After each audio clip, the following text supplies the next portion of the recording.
We know we'll be into it most of the night, probably into the early morning.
I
hardly know how to begin.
Hey.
Folks, welcome to the inaugural Prince Leo 3D stream.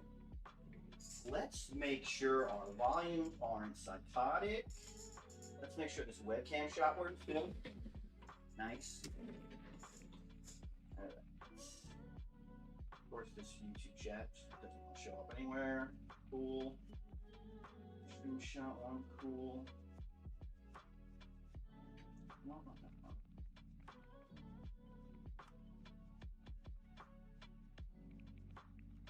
you, Feder. Absolutely amazing of you to stop by, hang out. For the moment, I know you got your own stuff going on. I appreciate that. Always showing love. This chat thing ain't gonna work. The heat ray they emit from their mouths. It's more powerful than anything yet known to man. Say, don't you think it's strange? Let's do this side. No, we're doing this side.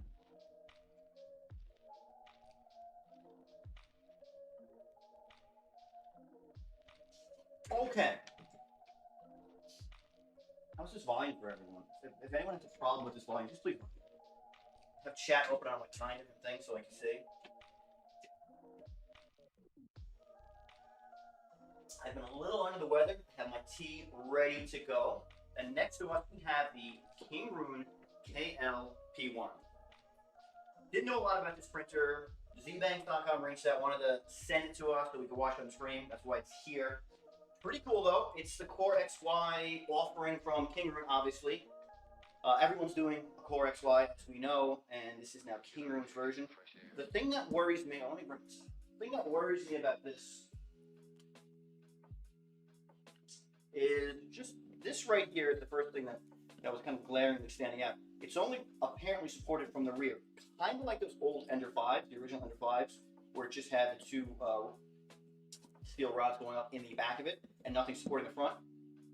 Not really an issue, I don't think, when I used my Ender 5. I don't think it was like a death knell for it, but it wasn't the best. It wasn't the best design idea. So we'll see what this thing does in its stead.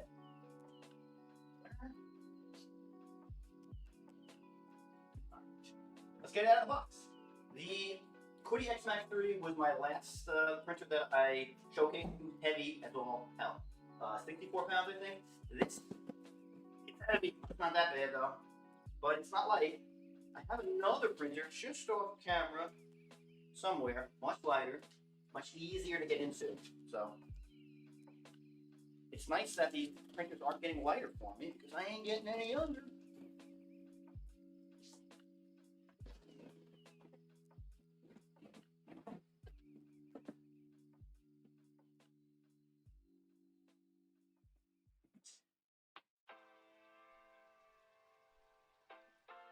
Yes, sir. I mean, no one really has said anything bad about this bed yet, I don't think. It's the first thing I noticed when I saw it. I kind of thought we were like, we were off that, but we think. Alright, we have our packaging. Love a good book. Love a good packaging, old school. You see like video games and they had like 5-page manual. I loved it. There was like stories in it sometimes. You didn't really know that. Like, it would just give backstories to certain characters. So I love reading all the instructions. I'm not going to be able to do that today. I just love reading this stuff. I don't know why. There was some funny stuff buried in here too. And of course, a ton of bad translations and stuff. But besides that, it tells us what's up. I suspect this comes unenclosed. So this is going to be an enclosed Core XY printer, which is cool. So we get to do things like ABS, other hard to print material that may work. I don't think it's going to come like that, though. It looks like we will be putting the sides on. All right, pretty cool. Quick assembly guide. Let's keep going. Let's keep going. Let's try and keep this somewhat organized. We have our high-speed filament, probably enough for half a calibration tube. Appreciate that, Kingroon. We have a little pen, a little dongle pen, I guess, for the touchscreen. They're going to be using that. Very cool. Filament snipper, quite a nice one. They've upgraded from the old school reality style, which is cool, I guess. I mean, this is like my 27th pair. So, just go to the bin. Alright. Let's see.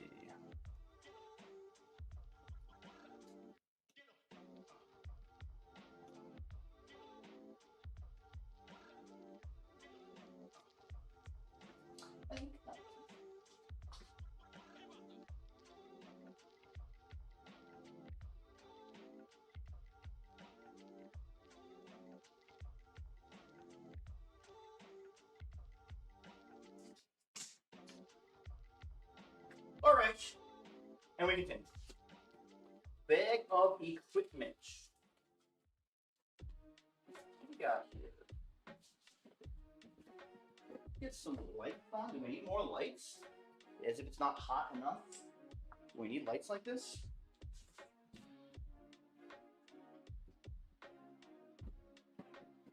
Okay. Little USB drive. Wrench accoutrement. A little MKS adapter. Should I add more memory or something? We'll find out. USB to USB-C. A couple holders, I guess, for the front door. Filament spool holder. Some M3 screws. Some M4 screws. Your basic fare when it comes to this stuff. I guess that's going to be all. Putting the paneling on. Trying to keep it a little more organized. Nice bag that is branded with Kingroon. I don't think I've ever seen that, to be honest with you. PTFE tubing.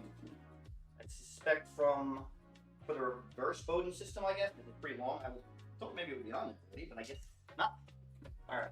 First piece of styrofoam. Oof.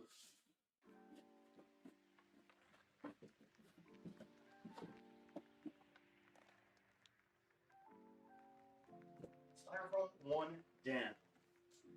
We were riding in the cemetery. Well, it's 8 o'clock and it's still light. It's actually packaged pretty nice. Let's see if we can take this entire thing out. No.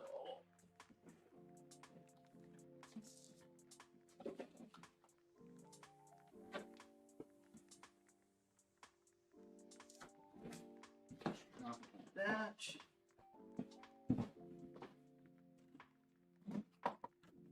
There we have it. Out of the box. Half the battle. Okay. That's pretty nice. Love when they do this now. All the storage printers have like all their stuff on the inside. It's pretty cool. Love saving space. Makes sense for them, not for us. Alright, now how do we all get it out? So what do we have here? These are the panels. Okay, they're not glass.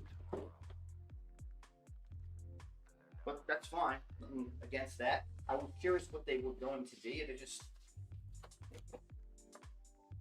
standard. What do you call it? Can't think of the word. Don't matter, I guess. For now. All right. This bed is small. I haven't seen a 210 bed in a while. So this is a 210 by 210 by 210 build volume, which is kind of small nowadays. I think the Bamboo Labs made 256 cube somewhat standard or ideal. The Ender is obviously around 220 with a higher Z of 250. This is kind of the smallest around. Usually they're a little higher than this, but whatever, 210, 210, 210. We can make this work if it's fast, if it does what we want it to do. It doesn't need to be a huge build size. So it looks like the PTFE is already on there. I don't need to add it. I guess it's just extra. Hey, more Kingroon branded bags. We have a power supply cord.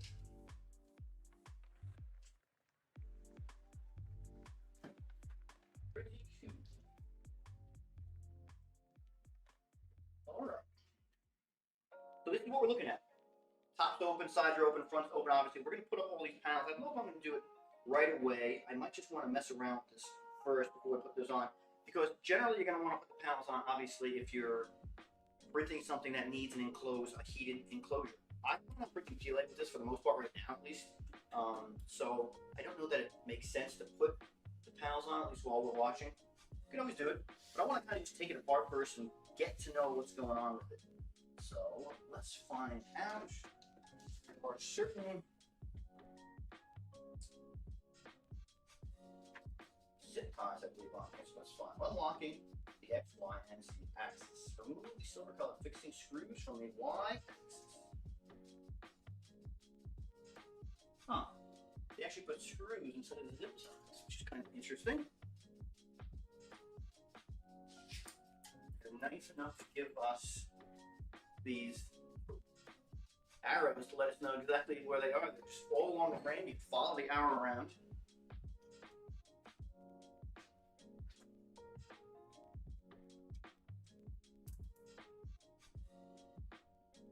problem is the stickers are on there, which is, you know, annoying, but whatever. Perfect. Paneling number 1. Paneling here for now.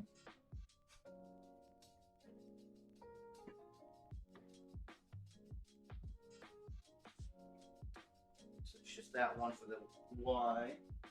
And then the X only has one right here. There's arrows all on top of it. Of course, it's a different sized screw.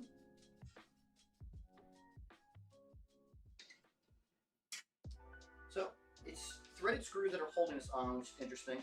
I mean, it gives us some threaded areas to put like any sort of weird modification on we want. I don't know that I would want to. We've got them right here. Ooh.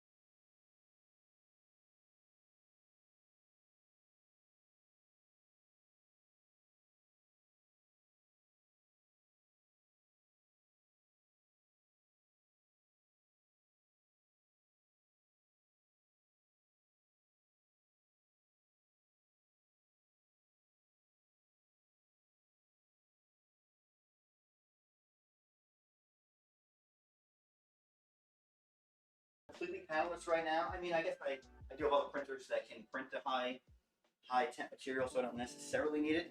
But I kind of like that it is like this. Vader, you're right. Doesn't give us an issue if you want to remove them. You just have the option of putting them on, which I'm going to do at some point. Maybe today, maybe not today. Let's see. Let's take a look inside this build. So, linear rails across the top.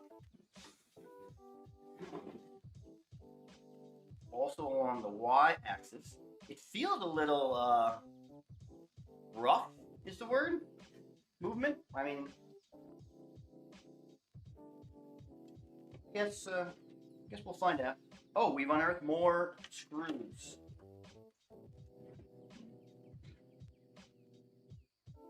Few more screws that are seated right down here. These arrows that they put on, the sticker arrows, are very, very useful. I mean, a lot of companies are doing that now, obviously, but I appreciate that. Thank you, Kingroon.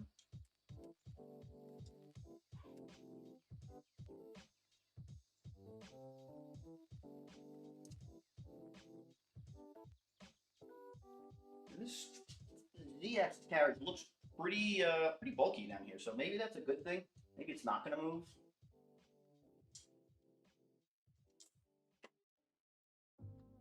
As opposed to that Ender 5, which was very weak and very thin, and it didn't help itself on the front end of it or wasn't supported. Whereas this is pretty bulky.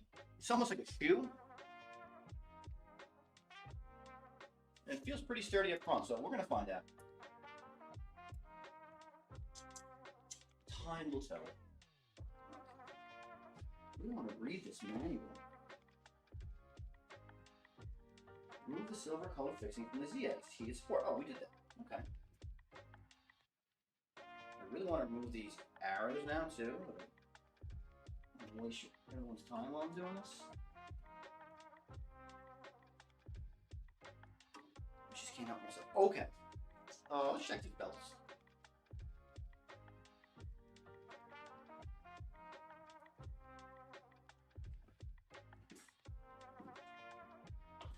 Okay, should we have, I mean, we're out of the box right now. Like, all I did was take out 2, 4, 6 screws, and we're very close to having this thing likely usable.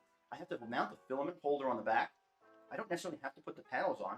The setup for, obviously, the Wi-Fi and all that stuff might take a little bit, but this is awesome. Like, I like this. We're out of the box, and this thing is set up. Actually, is this...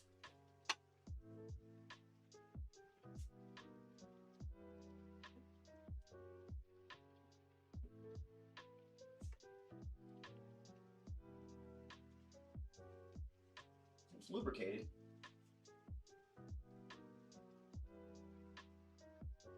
It has 2, 4. It has a ton of different struts and springs at the bottom of this bed. I don't see any way to actually. Of course. So we have access to all these different springs right here. So if we have a really badly leveled bed or tram bed, we actually have access to show you when you remove the bed. There's 2, 4, 6, 8 different struts and springs below all of these screws. Now we'll obviously move the bed as we need. So we do have the option of leveling or adjusting this bed, which is good. I mean, nowadays they're mostly held in place and then the bed probe does its job. In this case, we actually have access to that, which is nice. Now this looks like it is an inductive probe, I believe. I think this is a hardened steel nozzle too. We're gonna find out.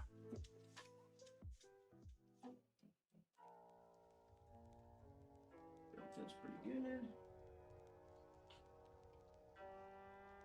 Still feels not that good.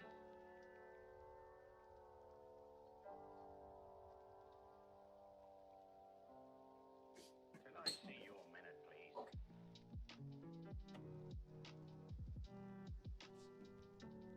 please? Is this camera really better? This is my cheaper camera. That's the worst part.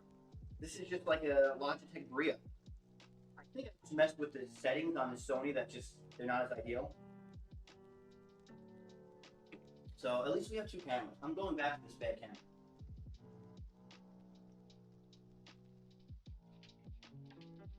I apologize. And you know what? Let's go back to the webcam shot. It's a cooler, like temperature-wise shot. We're right up in here. Gives me a chance to actually look at what's going on in the stream too.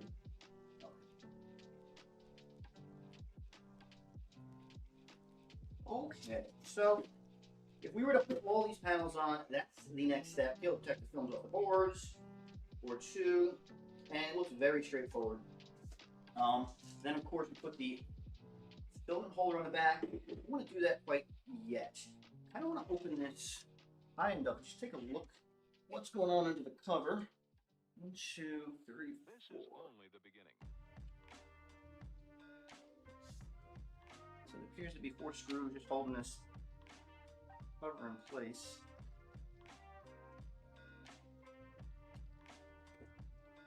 Some screw signs.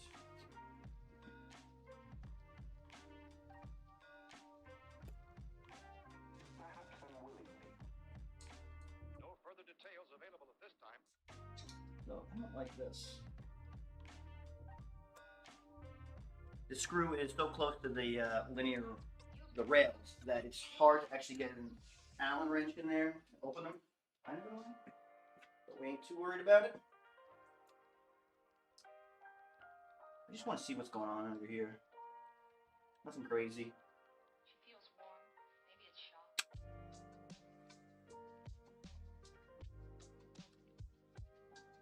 Ton of stickers on here. Facebook QR code. Temperature don't touch. We'll learn our lessons from that. Now, normally what I'd be doing while I disassemble this, I would probably remove this PVI bed so I don't jank it up or anything like that, get oils from it. I'd also clean it before our first print. Don't think we're doing that tonight though, just because I'm gonna go right into it. Unless we do take a tea break, which we might do. I've been sick for the last few days, and I'm starting to feel a little better. Tea is helping me tremendously. Found an old Vieux Puer from 2008. My tea aficionados who know how good Puers are. 2008. I think, I don't know who's watching now, but if Dino Nuggets in the chat, probably the year he was born, 2008. Let's get this thing off.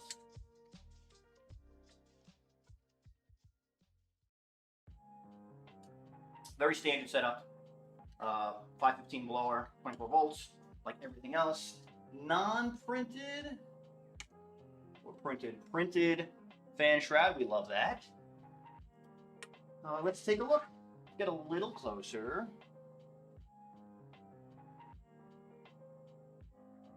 Small breakout board right here. Looks like, is this a canvas system? Canvas coming in. And then we have our probe, thermistor heating, fan 1, fan 2. Small little fan. It looks really nice and clean though. I thought it came with the hardened steel nozzle, but it don't really look like one. Let's get a little closer here, up close and personal. So, this is like machined metal right up front. It looks so blah, but whatever, it works, right? We have our tensioning knob right here. Plastic extruder gear, large extruder gear, which is just getting driven off the motor, and then obviously metal gears to drive the filament. All right, I mean, it is what it is, right? What are we looking at? Everything seems nice. The packaging is nice. PTFE going into...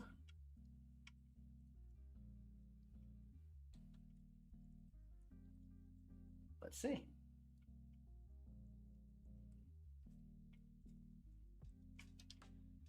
I have a feeling I'm not going to get this out because it needs to be heated.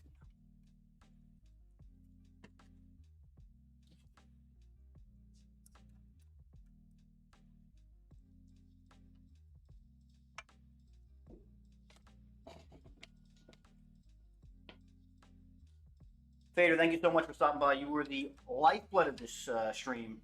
I appreciate you so much. Thanks, brother. I'll catch up with you soon. I don't see any PTFE down there, so this looks, I mean, I'm assuming it's obviously all metal, but you know, if we can see the top of it, it looks nice. I mean, it looks very blah, very basic, but there's nothing wrong with basic and nothing wrong with blah. If it works, it works. And this looks like it's gonna work. So if you don't know who Fader is, you must not know a lot about 3D printers. He is one of the leading experts, the leading personalities in the 3D printing world. Please go check out his stream, his channel, 3D Print SOS. Awesome guy, awesome channel. I mean, everyone in this community has been so great, and he's just another awesome addition to it. So if you don't know about him, go find him. He's always been a huge proponent of my stream, and I really appreciate that.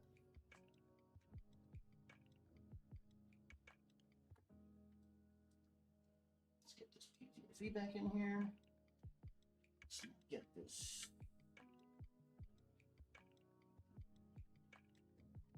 I mean, I'm not the biggest fan of, I mean, I don't care too much, but just the look of the fan shroud, it's very blue.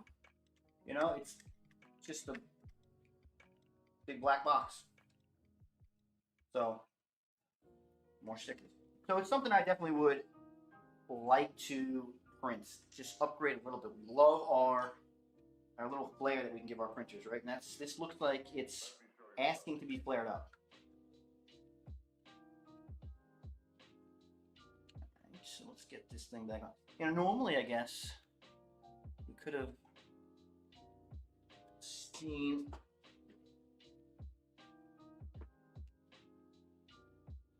Oh no, I know about it, yeah. I was gonna say we could just tighten up if the nozzle is not self-contained, meaning like a Bamboo Labs all-in-one, which I don't think this is. We could have kept this loose and then tightened up the nozzle, but I don't want to bore everyone. The other Voxel Aquila guy. Are you talking about me or Feder? Feder is the Voxel Aquila guy, definitely. He is awesome. And besides just Aquila, he's doing so much stuff now. He's been doing so much stuff, not just now, but he's great. He's like the nicest person, one of the nicest people I've met. He was just, we've spoken on Discord and stuff like that, and obviously we're doing kind of the same thing, so we come across each other's paths, like virtually. And then this year at East Coast Rep Fest, I walk in the door, and I hear, "Is this the famous Prince Leo?" And I know it's how, you know, it's someone getting my goat, and it's Feder. I couldn't believe it. I was like, oh my god, he was just such a nice guy. We walked around all day. We picked up a few other friends of the stream, Brian Cutlip, B. Cuddy, Brian. Oh, me, thank you, yeah. I'm the other Aquila guy. I love him, brother. Anything inexpensive, like that's the whole point. if we can get 3D printing and cost effective, is my ball spot on the camera? That's the whole point. And the kilos were a huge part of that. And now they haven't really broached the newest trend, which is Core XY, unless you count like the flashboard stuff, which I don't. So I'm curious if they are going to try and come up with something like that, or Voxel will do something like the Enders are doing with the Ender 3 V3 SE, where they're doing like self-leveling, auto-leveling, stuff like that. I'm sure they'll copy that. Kind of makes more sense, I guess. Who would have thought that putting this bench back together would be the hardest part? Yeah, Taylor, thank you, brother. I appreciate that. Or sister, I guess. I appreciate you watching, appreciate you hanging out right now. This is obviously, oh, this one, right? Something a little different, but this is kind of along that same inexpensive, hopefully quality printer stuff. I think this printer goes for around $379. So I don't know if that means 400 or 350, you know, because sales are always a thing. But if this is like a decent printer at that price and it just comes out of the box and does its thing, it's not bad. But again, it's another printer. It's another 210 build volume printer. That's running Clipper. We love that. These screws don't want to go back in. This is why you don't ever take the fan strap off.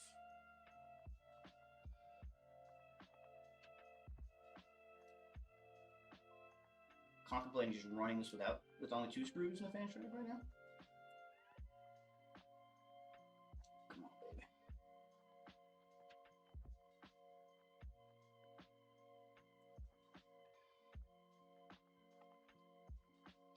Here we go. Is that background music okay for everyone that's here? Oh, you got a Flashboard Adventure 5. That's awesome. I just saw that Feder didn't put a video out on that, or he's about to put a video on that. How has that been? That looks like an awesome. Oh, Ed. The Flashboard 5 looks like an awesome addition. I don't know the cost of it though. Hey Ed, what up, brother? I decided to stream late enough in the day where I know you guys are on the West Coast to help you all out. Do you believe that? All right. Fan shroud going back on. We can move on. Hardest part. Okay. Get this side up. All right, so we looked at the hot end. Nothing of note. Nothing not of note. Kind of was good. It looked good. Looked clean.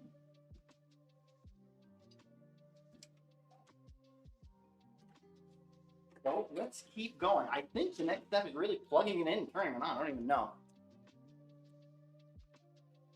Yeah, if a Voron and P1P had a baby, you're not that far off, to be honest. This actually looks just like my P1P. It doesn't even look smaller except for the build size. The cute little build size right here.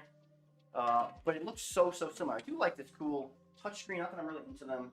That's right there, which is nice. I guess we should turn it on and try and get like a print out of it. I don't want to read this book still. I'm not going to put all of you through that. I mean, by all you, was there 8 people here? One of them is my cousin. 2 of them are people I work with, probably looking to make fun of me tomorrow. I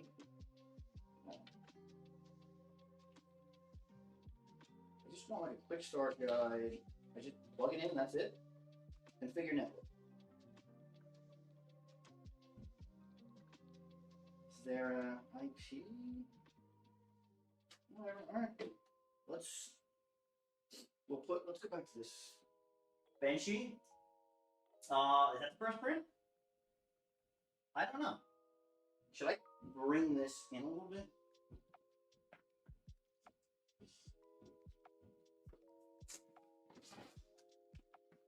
I was just going to say Ed's here now, so we can't do benchies, unfortunately. I'm not allowed to. I was thinking of doing like a calibration cube, to be honest with you, like an Orca cube or something. Because I'm not, like the benchies aren't, they don't really float my boat. Yes. We did that. M3 by 6. And 3x6. The rest of them with the panels. If you're coming in now, we're not going to put the panels on. There's panels that come with the machine, which would make it enclosed, obviously, top and front. We're just doing PLA for right now, so I'm not going to enclose it. I'm not going to put everyone through the hassle of me trying to screw these things on. Elegoo Neptune? No, Colin, I didn't, brother. Sorry, man. I know you have one, though, don't you? Don't you have an Elegoo? Or is that the resin printer? I have a few more reviews coming up, though, actually. Nothing really tantalizing, but reviews nonetheless. We'll talk about it a little later. All right, we're putting the... Get this thing on. Still in the mount. Still in the mount. Still in the mount. Nothing crazy here. Let's go to this shot. All right. Struggle with this thing now. So I think I'm going to bypass this this filament sensor right for right now, because I can already tell it has no etch on this side, no coupling, so this PTFE can't go into anything. This is like not the best. The design here is like, it's just filament's going to hang here. So I'm probably going to disengage it for now during our first print. At least that's the expectation.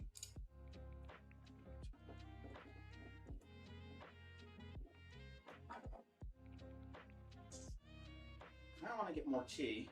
Wish I had it on the ready. Cuddy! What up, brother? I'm glad you stopped by. We were talking about you earlier. I don't know if you were here talking about Rep Rat Fest this year. Hanging with Better. Hanging with you. As you put as much filament as humanly possible. For deep discounts. For extremely deep discounts. I'm going to hold that against you. Okay. Voila. You know what? Why don't we look at what's underneath? Yeah, the end of 3v3. It's actually, so my which camera here? Camera on. Oh, we'll do it. My one of my computers is sitting on top of a box for an end of 3v3 SE, which is going to be probably the next stream. Not that there's a lot going on with that, but it'll probably be the next one.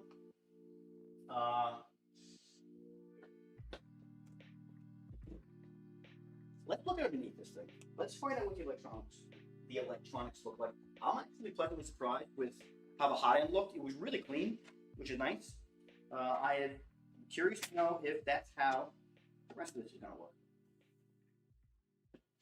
I mean, I like how this looks. It don't look bad, except for the hot end mount, the shroud kind of looks cheesy, but you know, you can't get everything you want. Let's drop this on. Okay. Last of my tea. I've been sick, so if my voice sounds weird too, yeah, well, the pricing, I don't know how the pricing works. Prices are getting so low at this point. I think someone sent in the Discord an accel last week was like 140 or 130 or something like that. The Ender 3 V3 SD was going for like 175. I think actually I can give you, if anyone wants it, I think I have a code to get it at 175, I believe. That's like ludicrous stuff. Okay. 3, 6, ton of screws, huh? Here we go. What kind of shot we got here?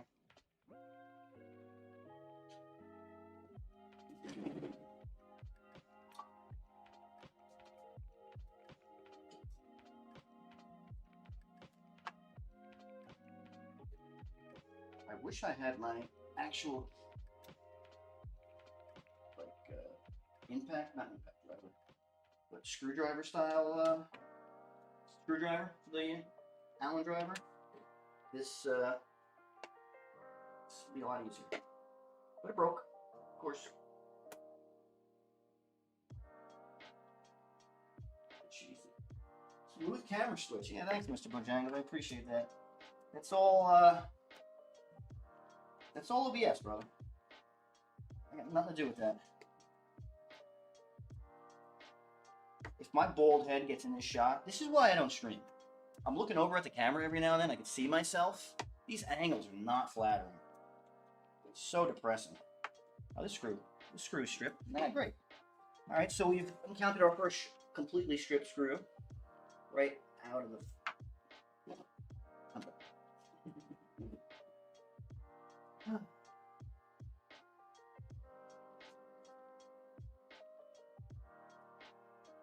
Well, if we can get it out, we're not gonna be able to, are we?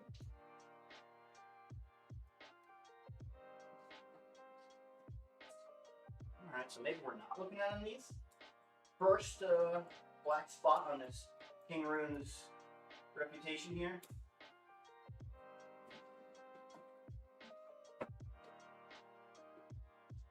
It looks fine. Yeah, not this angle. Hey, you know this. Thanks, brother, for finally doing something.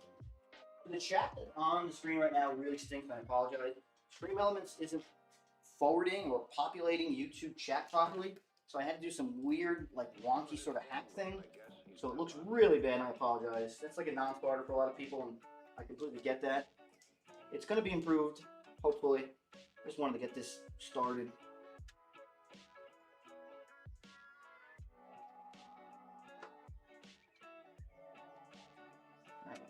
Get out of here. You ain't going back.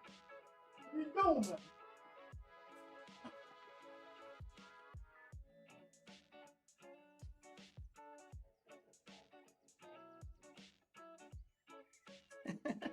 Joe would have knocked the camera over. Yeah, well, I'm not that far off.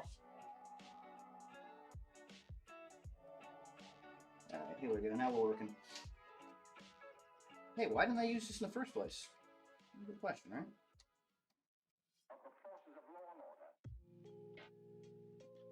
So what I'm going to do, because I'm a moron, is I'm going to loosen all these just a little bit, and then I'm going to take them out. Is that to torture you all? No, not really. This is just how I do it. I used to play the drums, and most drummers know, I mean, this goes for a lot of things, mechanics, things like that. You can't unscrew one screw just all the way. You bend like a drum rim, you just ruin it. So, this is how I live. Sorry.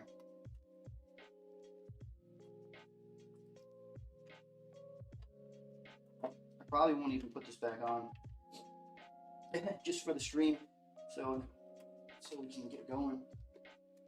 Moving now. I hope I don't have to take those out. Like with the early one, ER25, you have to take those out. That was annoying.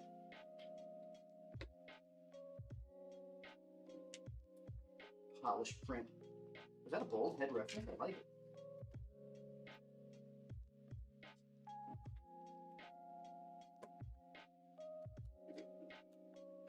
Okay. Bottom ones. I have a feeling this is going to be really clean. The hot end was clean. It was like boringly clean. Almost too boring, which is good. And I think this is going to be more of the same, which is cool. I like that. I already see some like really nice blue heat sinks sticking out at me through the grate.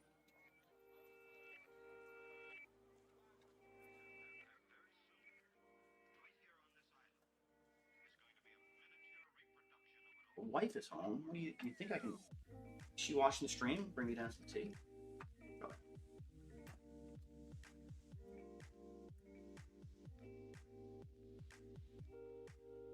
We almost there.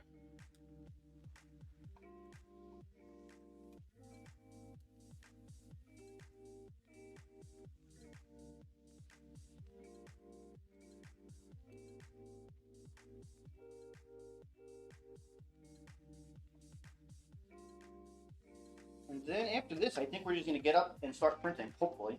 I have no Ethernet down here, so we're going to see how the wireless is. I thought that was one of the hits on this machine. The wireless communication wasn't good, but that could have been my misremembering it, or something that they hopefully fixed in the last couple months. All right. These connects. Good.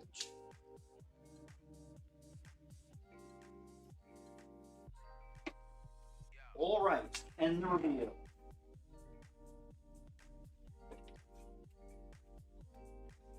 Wait a second, we have another screw.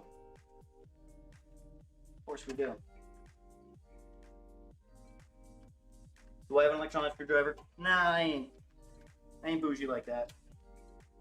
Nah, I mean, obviously I'm gonna have to get one now. So, all right. Not bad. I kind of like it. I don't like it a lot, actually. Go around to the other side. So we can get a look.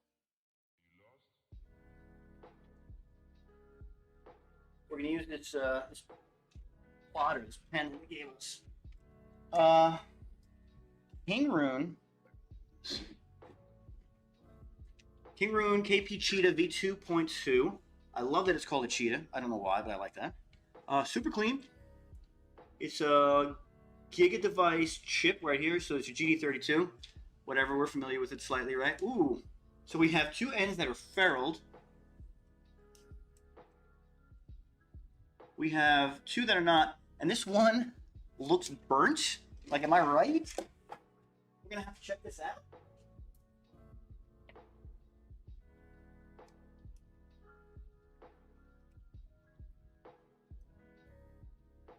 No, it's not burnt. It's just a little scuffed. Should we ferrule them right now? Do our diligence here. Probably 24 volts. Where is this coming from here? Yeah. Let's ferrule them.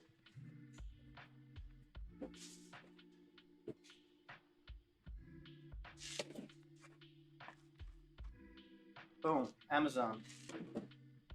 Amazon. All right. So.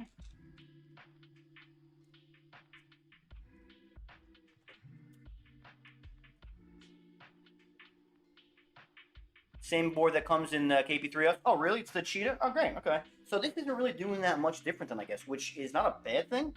That it's not doing anything different. It's just doing it, or it's not doing anything weird. It's just doing it slightly different, meaning the Core XY stuff. Really should shave some more off.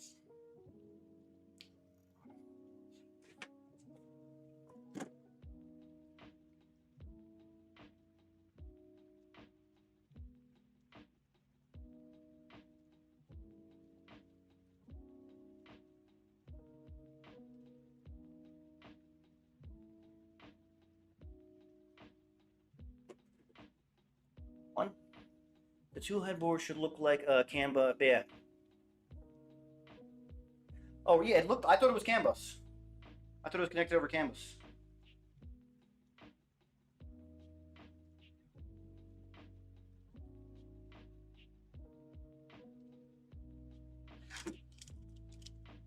Guess not.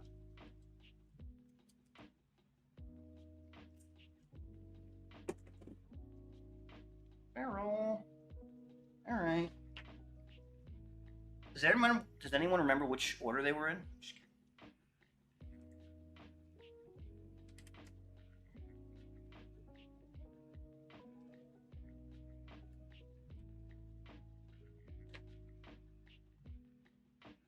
Actually, let's put this top on first.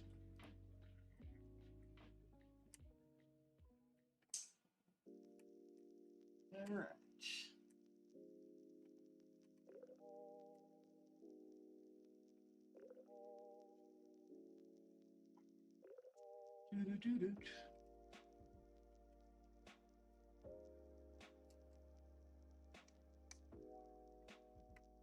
One.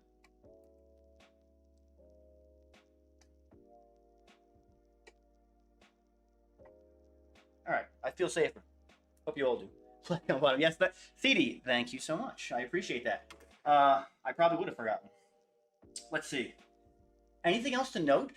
I mean, we have a power supply. We got a little maker-based touchscreen. It's nice and clean under here. I like that. We got the Wi-Fi antenna. I suspect that's what this is.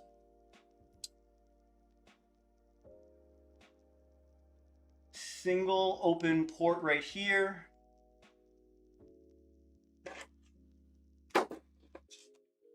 And here, obviously that's for us. Communications. And two right here, PA4 and PA3.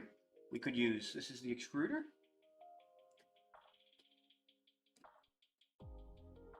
Oh, it's a film runout sensor. Okay, so we have a film runout sensor. and a few more spots we can add stuff. We're like, well, we can. Good to know. So single Z geared, belted here, so we're dual driving it obviously with a single motor, which is cool. We like that. Nothing else really to see, but a ton of glue over here for this LED, which is whatever. Cool. Back. Let's try and print this thing.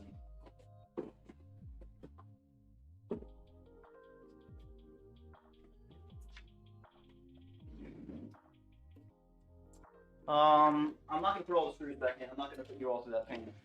We'll put most of them back in though. Put the rest in at a later date.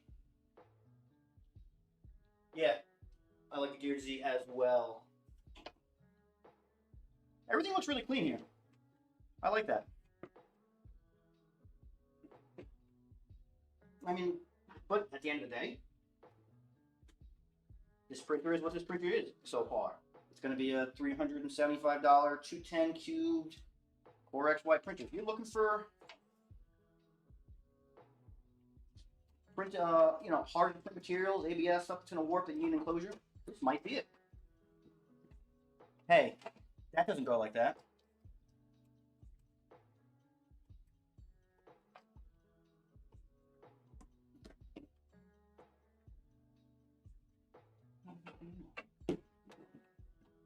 Probably should put that on the main board, right?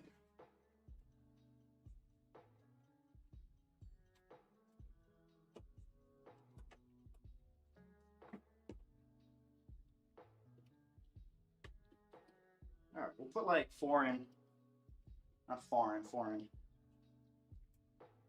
Just save everyone the headache, myself included.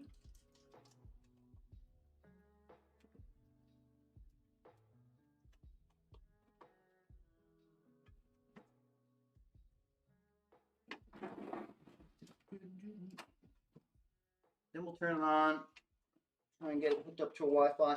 Dying to see what the config's like. Kind of like where I go.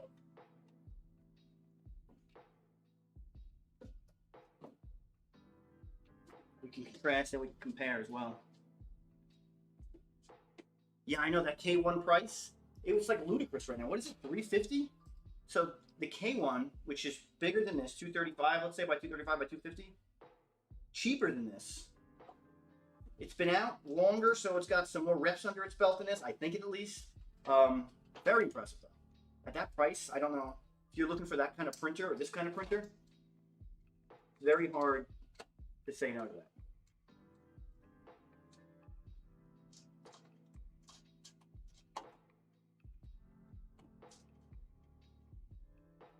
The only difference, I guess, would be, or not difference, but I don't know if that's how opened up that is as far as like root access and things like this. I don't know really about this one either, so we're all gonna find out. Two more. Just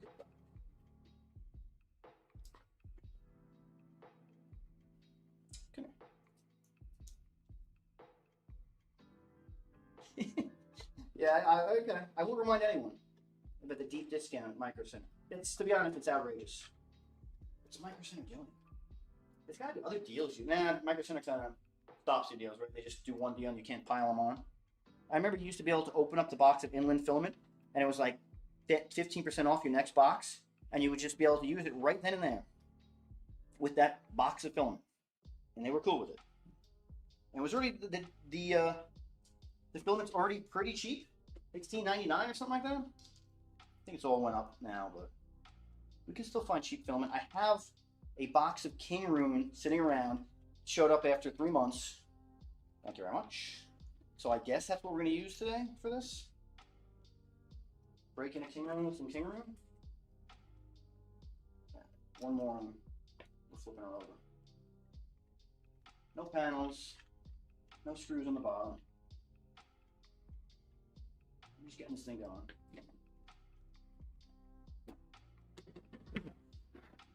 Good enough. How it is. Alright, let's move this over to here. Might need this manual. Gonna need the power cords.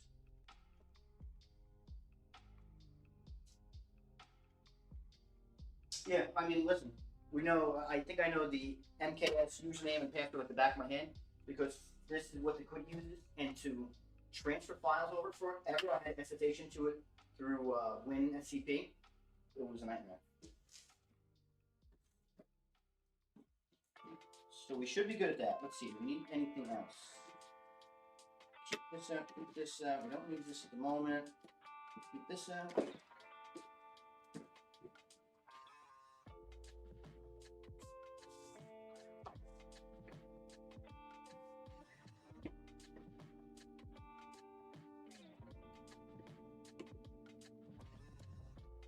Okay, let's get this thing printed.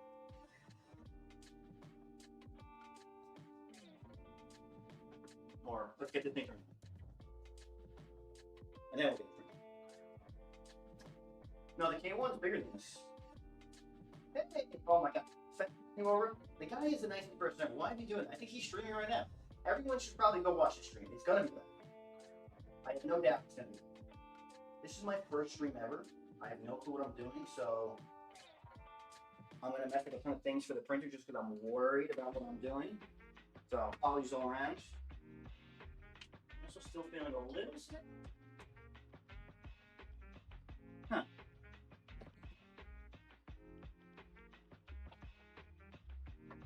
Let's actually check one last thing. What is this set to? Did we bother to check if this is set to 210 or 115 or 210? Does anyone remember?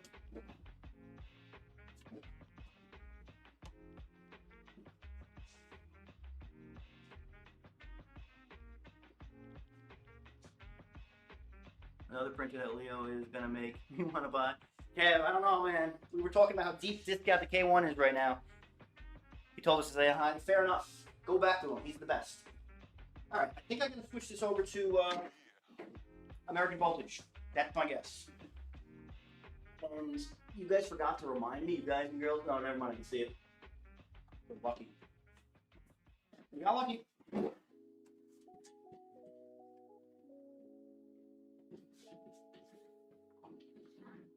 we manhandle this thing? Where did you go? 115. We're rolling. Okay. We're at the right voltage. 24.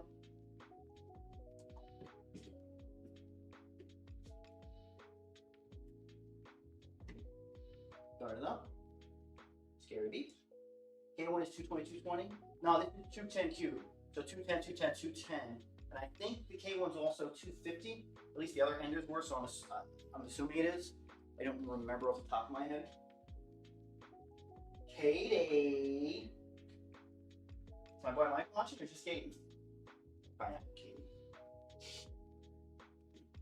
All right. Where are we at? All right, don't tell me when we did that. Do something bugged because it's not close. So we ruined the printer. All right, I can't move the printer anymore. This is it.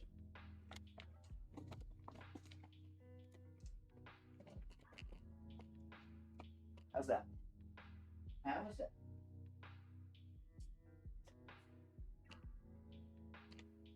Can we see the screen a little better? The screen is sick right now. Kingroon logo is on fire. It's awesome. Okay. Is it loading or do I touch it? I guess it's just loading. It'll let us know when it's ready.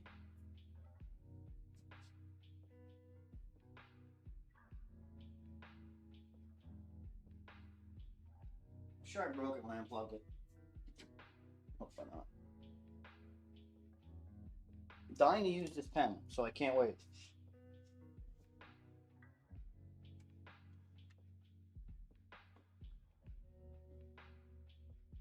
See this?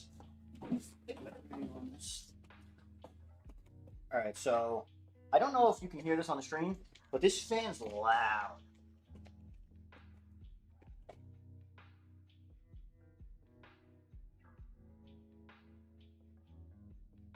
No, we'll kill that. This fan's really. Yeah, it's super cyberpunk, right? It's actually pretty cool. All right, so let's see. Not a big fan of clipper screens in general. I just not that I'm a not that I don't like them. I just they're whatever. I'll take them. I'll leave them. I usually use something else. So we have our extruder. Temperature, I suspect 21. Heated bed. Our pie fan that's going to cool down our pie, and then a few other. So these are all our different fans and our MCU temp. We have cool looking logos. Everything appears to be. Some of it appears to be in Chinese. Can we get this to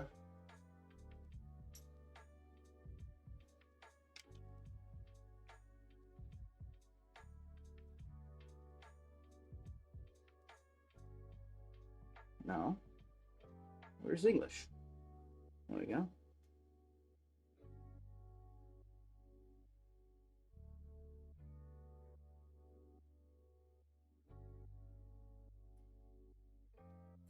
All right, so there we go. Assuming EN is English. Please touch that with the pen. Oh, we're in business. Okay. I'm done with this pen. I hate to tell you all that. We're now just using the finger. So let's see if we can configure Wi-Fi. I might not be able to show you all of this because I don't want you stealing my network. Oh, look. Built-in input shaper. I forgot about that. That's awesome. Morning, guys. What up, Mark? How you doing, brother? I apologize for the camera shaking. I was just moving this thing a little closer. So built-in input shaper. I like that. I forgot that it had that. I'm very excited about that. All right, network.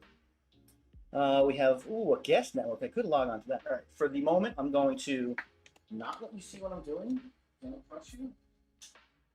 No, I don't. But I'm going to put my credentials in right now.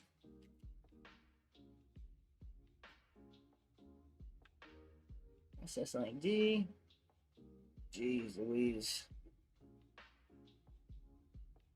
This ain't easy. I gotta use this pen again. Luckily, it's not a long password. And then hopefully, we'll be able to get right up and printing.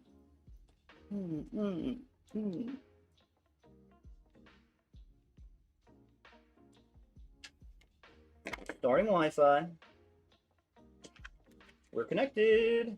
Does it give me an IP address? No. Just have to look on my network.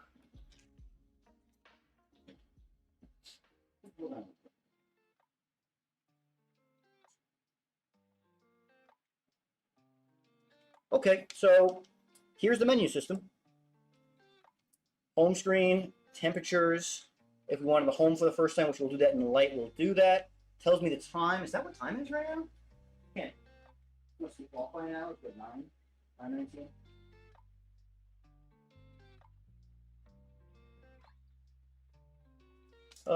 So we can adjust our temperatures from here. Preset temperatures. Okay. Different macros that they have. G29, how dare you? Okay. I mean, it's a clipper screen. We touch things and they work.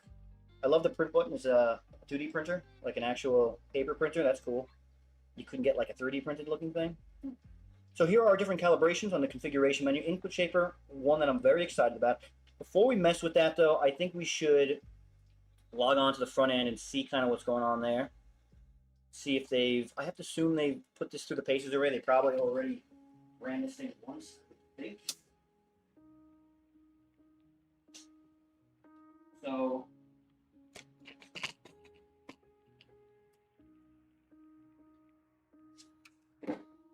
let's take a look at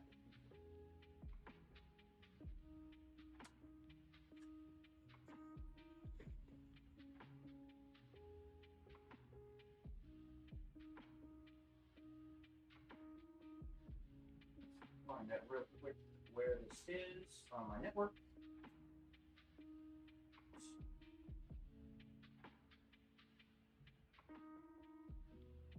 Then I'll invite you all to my lab. Maybe like screen situation. What's this going to be called? Do they come with like an automated IP address already? So it's one of these. Webcam.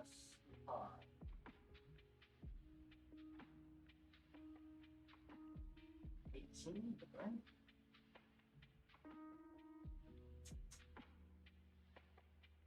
Okey-dokey. Alright, we got it.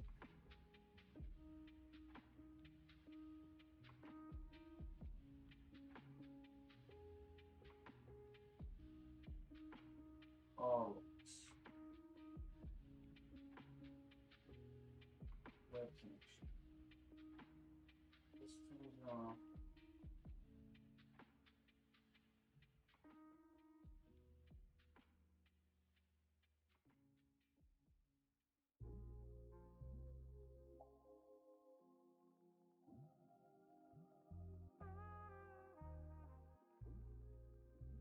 all right, here we are.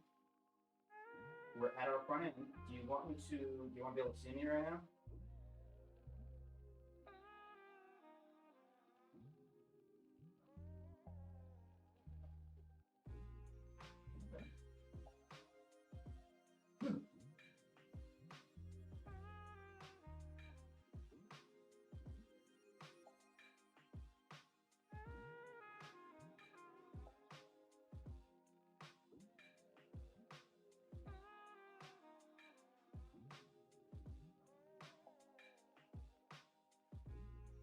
Alright, I can't find myself.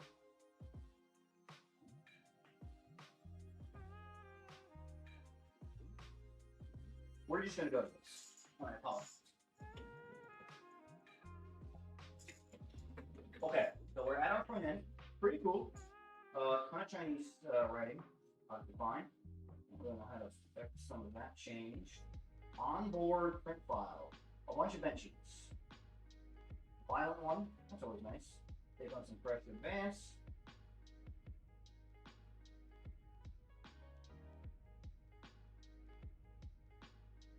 Let's see, where's the actual language set? All this stuff. Well, let's go to something in the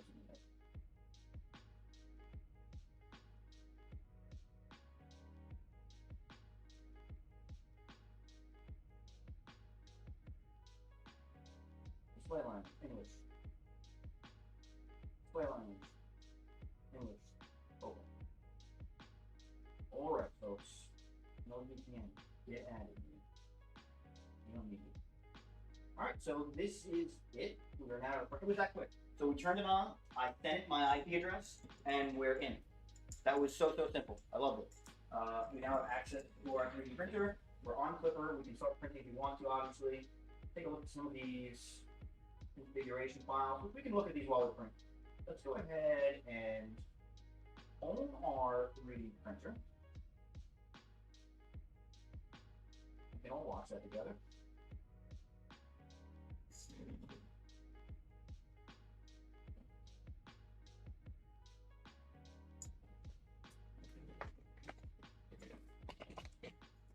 Is there an LED light on this thing? No, huh? This webcam actually turned out really nice.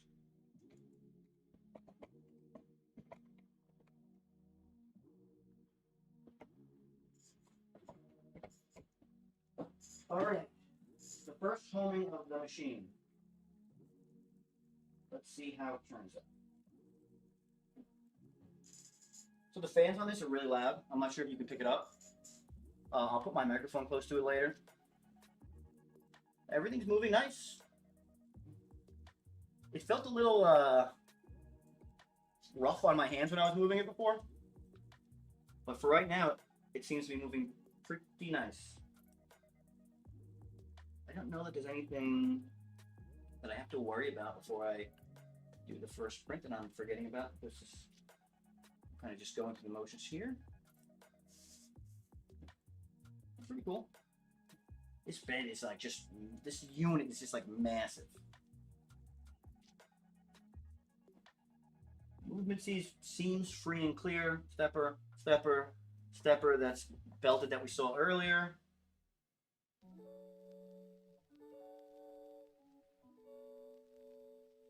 I've actually never used a proximity probe. It's interesting because it's higher than the nozzle. So the nozzle actually would reach the bed first, which is interesting. Obviously, it has to be that way. It doesn't move. It's fixed in place, unlike a probe that drops down or something like that. It's just interesting to note. Okay, so we homed. It's homing in the corner. Not safe homing, which is kind of weird. Let's probably change that right now.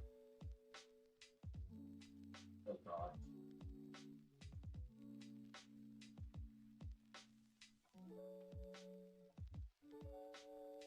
So these are all scary whenever you look at these. I mean, look at this printer.cfg. This is where we use the include function, just so it doesn't look like this. So here's our homing override, of course. So it's homing the front corner. It's not messy for now, I guess. Doing the front corner for some reason. We don't know why, but it is. Ooh, they have a start print. We're going to mess with that at some points. Immediately, probably. Same with the end, but it looks perfectly fine. Let's take a look at, actually, let's just, should we, some macros down here? I'm gonna just, shaper calibrate, reshaper calibrate, of course, so the input shaper set up, filament switch, probably gonna turn off right now. Probe related data, and all the macros that they created. So now this worries me. I don't know if it's the same as it normally is. Let's see if there's a VA touch, if there's a probe offset. Alright, there's a probe offset set here. So on some of the 3D printers like the Quiddy, and I guess a lot of them that are clipper based, but they're ran by a company, they wrap the firmware. So sorry about all this moving. They wrap Clipper in their own like proprietary software. So the screen kind of has like built-in macros or data saved. So when you load fluid or your front end, it doesn't load certain things like a Z offset. So all that is done through the screen. If you were to go on your front end and try and do it, you're starting at scratch, even though you think you're starting at whatever your saved Z offset is. I know it's not making a lot of sense. All it comes down to is it's kind of rough that we have to do certain things through the screen only and not through our front end. Like the Quiddy had that problem where if you want to calibrate Z offset, you have to do it through the screen. If you try and do it through that front end, it turns out poorly because it doubles your Z offset because it didn't know it had one because it's saved on the screen. So it looks like that's probably the case here too. Not super happy about that, but whatever. Let's start printing something. We're going to heat our nozzle up. We're going to enter some filament, and then we'll print something. Should we print a benchy? Dare we? No, we're not. We'll do like a Orca Cube or something quick, just to see how this thing does print. PLA, I should clean this bed beforehand. I am not going to. So, let's go ahead.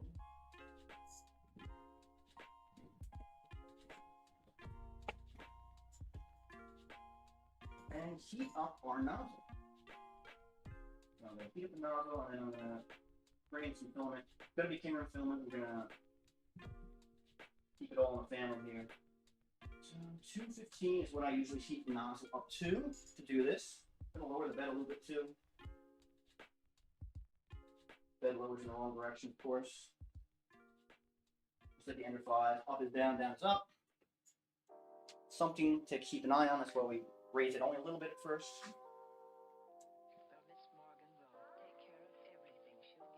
Let's turn off this filament.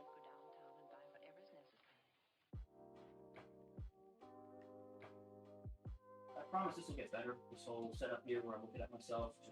We're going to turn off the film runout sensor now because I'm not going to use it. Just because how it's set up, there's no upload to hold off PDFE tubing. We got 215 pretty quick, I think. Let's get some filament in here. Where's the Kingroon? We have a bunch of it. No.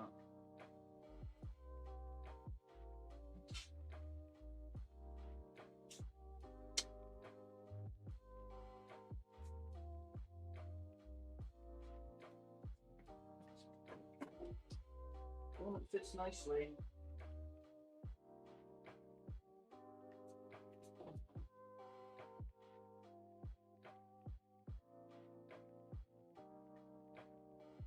Push it all the way through.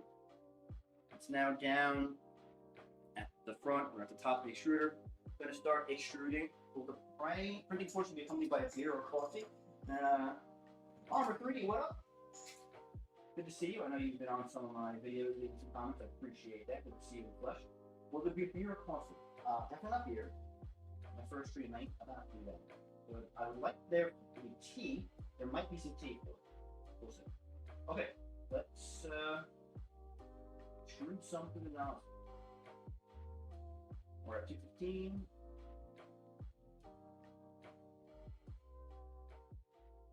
We're going to extrude. I'm not going to extrude.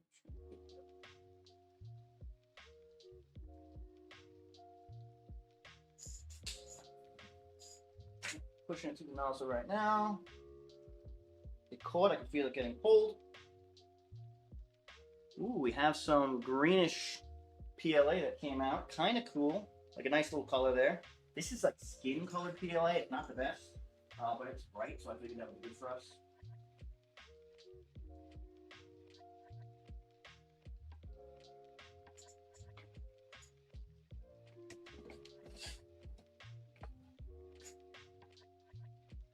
So we're extruded. We have filament.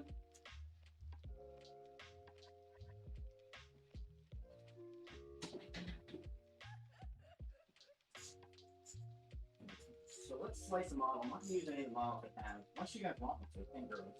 If you want to use the ones on there, I can. Now, otherwise, I set up a slicer profile for this earlier today. They had one available. That came with documentation, so we can jump over to Orca and see what that's like to be like.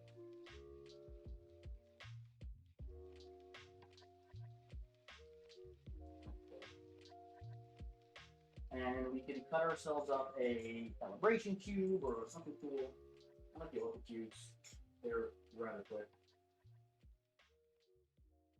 We'll go just by the base value that they give. Okay. So we're now in Orca. This is a KLP1 profile that Kingroon had offered. I looked through it already. It seems pretty legit. I mean, nothing crazy to note. This is Orca Slicer if you're not familiar with it. Our printer value is up here. Our filament value is right here. And then our printing profile, kind of how we're going to slice the particular model, is down in this lower section.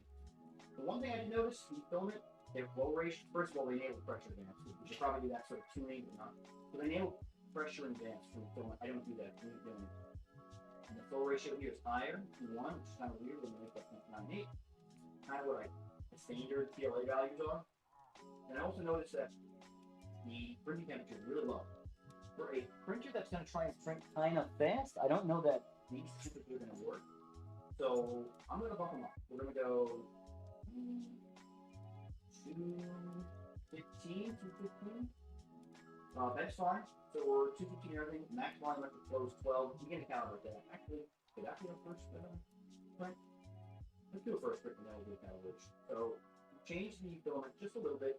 There's no other override or anything weird here to check. Our layer time is obviously high. Let's make it 5. So this can also slow us down. And I can show you how. So nothing else crazy. Infill density is 12, and 15 is cool. Gyro, yada yada yada. Let's load for the cube. Is this a regular cube? It's a regular cube. I want to be quick for everything. Slicer, 15 minutes. 15 minutes here and there. Okay, let's take a look. Gyroid cube, right? This is so powerful, this area right here. We can now change this to our previewed model, and we can start seeing different areas or attributes that much like flow is a huge one. You can see right here, everything's the same color, and the flow is going to be literally except for the top layer, where we're accumulating steam rolling at 11. We're at a flow of 3.95. And that's just based on slicer metrics. I suspect we're looking to go a little further. That's pretty slow though, so let's find out what's going on. First of all, let's drop the speed requirement. So cooling, it was making sure everything was staying within 8 seconds. That's what this fan threshold is. Let's put it in at 4 seconds. We're going to slice it again. And already you can kind of see that the flow is higher because it's not throttling itself to 8 seconds for every layer. It's throttling itself to 4 seconds for every layer. So our speed's a little higher through that, which is nice. It's interesting that it's wavy, you know? Why is it so? I suspect that's just the gyrating tilt in and out of it. Very interesting. Speed value. I'm sure everyone's interested in what Kingroon thought was the fit. So first layer, 50, infill, 105. These are speed values and acceleration for that place. Outer wall 180, inner wall 200. So that kind of means 200 is going to be our top end. Top surface 200. I would lower that a little actually. That's why I guess you can type low in the top. I bring it the same as the wall. We want our top surface with notes. I think 180 is a little high for outer wall too, but we'll find out. Acceleration 10 grand. Normal printing 10,000 acceleration. Very cool. Outer wall 2,500. Inner wall, we're going to go higher. 7,000. Bridge, solid infill, we're going to get 7,000. I'm hoping this printer can take that. My stripe can take that, we should take it. And then top surface, keep it 6, make it 5, so be different. And then our travel fantastic. Does it snap? Two objects on it, it does. So let's see if we have that delineated in printer.cfg somewhere, and if we are, that'll let us shoot our objects later in the lab. Wow, that's the top layer still burning fast. Why is one so hot fast in the top layer? It's because my top layer seems really that high. Yikes. Okay. Whatever. Let's send it. Let's do it. Let me find out what the IP address is. So 18. Simple as this. On right in here.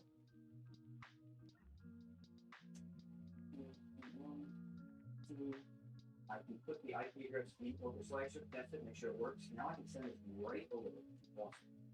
So slice it, and then we can choose to export it, bring it to an SD card, put it some other way, open print record mode, put it in 2. Upload it. I don't want to print it. You can upload the print record here, but we're gonna go back and take a look. So you'll see I uploaded it here, and there it is, showed up. So let's try and, I don't want to touch it. Oh, that's my paper? All right, let's start printing this cube. Look how blurry it is. We have to change our phone list. Yeah. After this, I suppose. Okay, let's print our cube. Is there a printer in? No, right? All right, so our bed's getting here to 60. We're calling now. We're using their print start. I didn't take a look at that. Shame on me. So we're not using start print. We're using whatever they put as start print, which I suspect is going to be the same.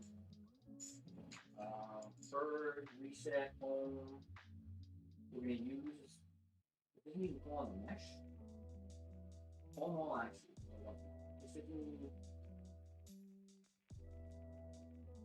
Okay, we're not using this. Doesn't appear to be using mesh unless there's some wacky thing in this printer that's drawing a mesh beforehand. It really shouldn't be.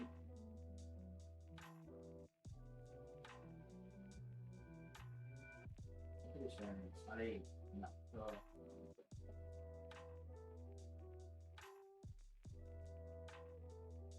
Isn't that scary? Alright, so let's wait for this cancels. I don't like where we're at.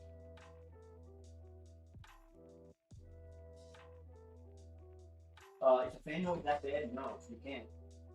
So this is a fan for the main board. And in general, I can turn it off, but I know a lot of these main boards need fans to go because it's probably getting super hot right now. You can tell it's been, what is it, 30? So no, I don't think I can try something like I do through OBS if it's really that bad. I can't tell on mine, but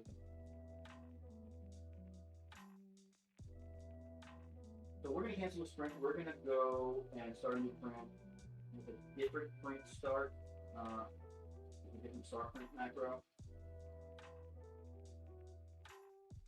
They have one in here. Let's take a look at it.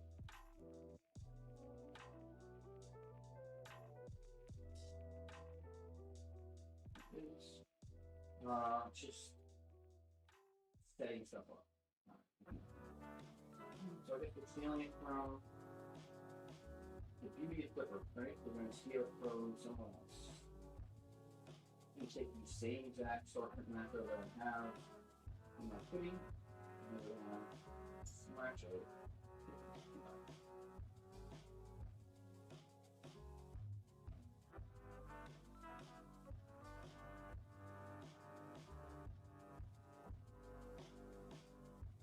This has a can. What is it? It's a can.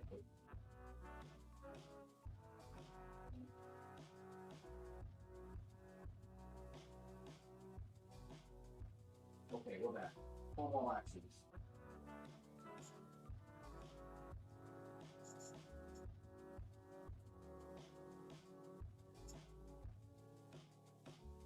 Okay, we're back. I just used my Twitter. All axes.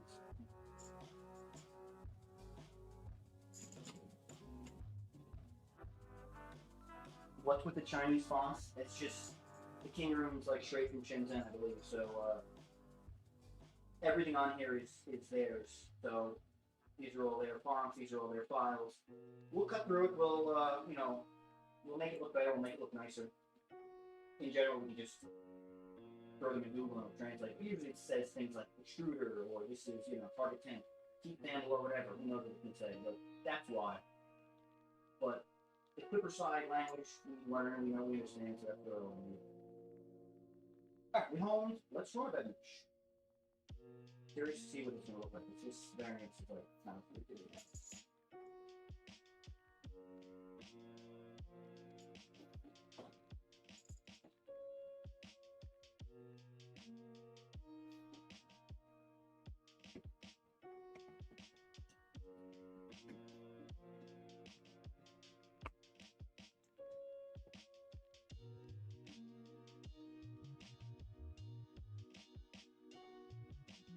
I mean, it's not the fastest bed mesh I've ever seen, ain't the slowest either. But it'll give us an idea what this bed sort of looks like. I would love to use a different dark print macro on this bed.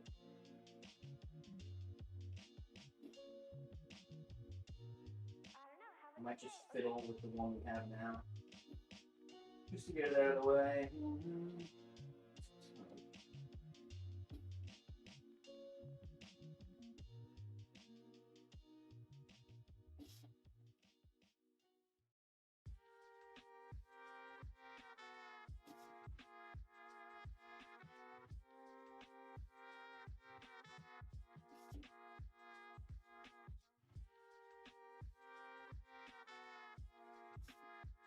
Oh no, this is not a pre-release. This has been out for a bit, I believe. This is the Kingroon KLP1.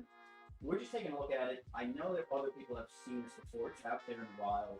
I don't know how much love it's gotten just because it's another Core XY 3D printer. It doesn't have anything particularly unique about it. It's a 210 by 210 by 210 film size. So it's enclosed. I don't have the sides or the top on right now, so it is enclosed, so you'll be able to print those high temp materials in here. But there's not a ton of uniqueness going on here. It kind of got swallowed up by the K1, all those things that's now on sale, currently $350. So it's kind of just what appears to be a decent printer for a good price that might be reliable. We don't know. That's what we're going to try and find out. But I like how it looks. Everything seems to be nice. It was up and out of the box without me fiddling around in like literally 10 to 15 minutes. I think I could have plugged it in, added my Wi-Fi information, and it would have been fine. I mean, really, really simple.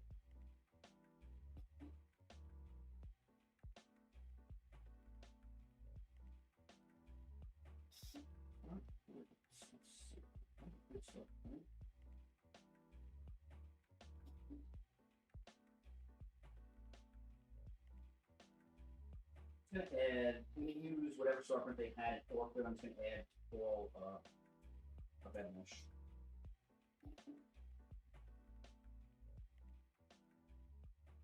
Let's see if that works. Yeah, I mean, that's kind of what they do with their own fonts. I mean, to be quite honest with you, I don't know if that's because I got this given to me for free from zbanks.com. Thank you very much. Link in the description. I don't know if so. I got like a off-the-shelf one.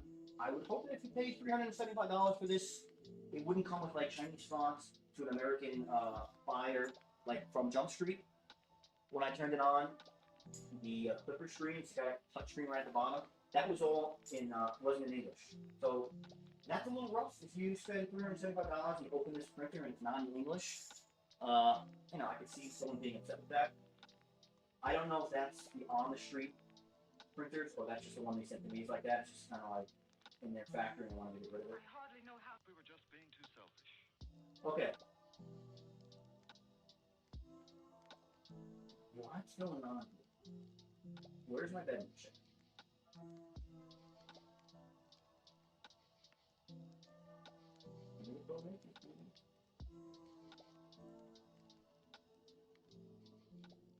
Why can't I see the bed machine?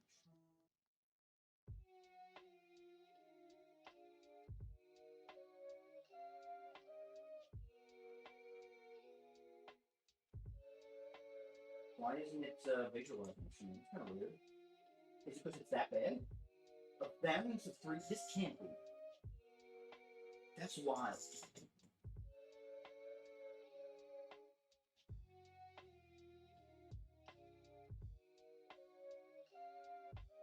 This is wild. So some pro points at -2 millimeters, 0.17, and there's some at positive 0.05 millimeters. That's wild. Alright, we have to think on this. I guess it's not even close then. Yikes. Alright. That's sort of nuts. I'm surprised it's not visualizing. Is it might just because it's that bad, I guess.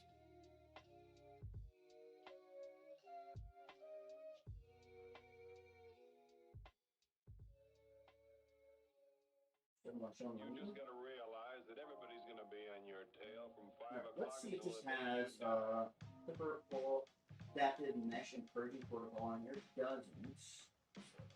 Let's steal it from or putting adaptive mesh. Everything we need, right? So this is the joy of Clipper.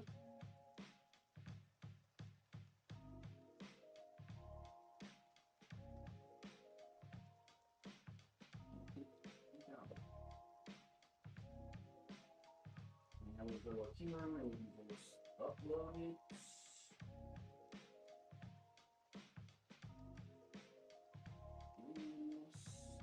Now we'll have the ability to do an adaptive mesh if it's really easy. Call it, so we've added adaptive mesh, now we have to make sure that it's bold in our printer.cfg, so to do that when we do it. What I always do here is spell this one. It has to be case sensitive, so adaptive mesh.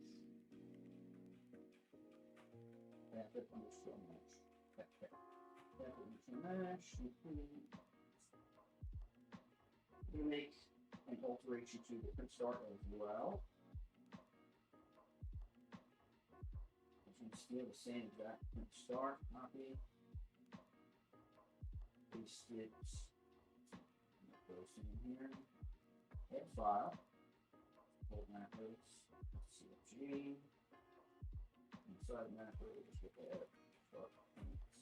Next, let's pull it start order print. Differentiate from the background right now. Save that, and of course we have to include that now.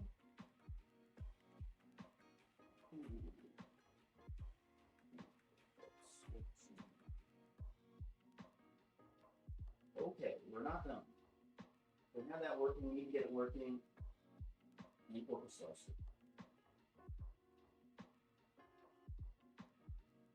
So I made a change to it already for a mesh, but we're gonna make a new change. Let's call this KLP1 string. And all I'm gonna do is literally copy what I have for my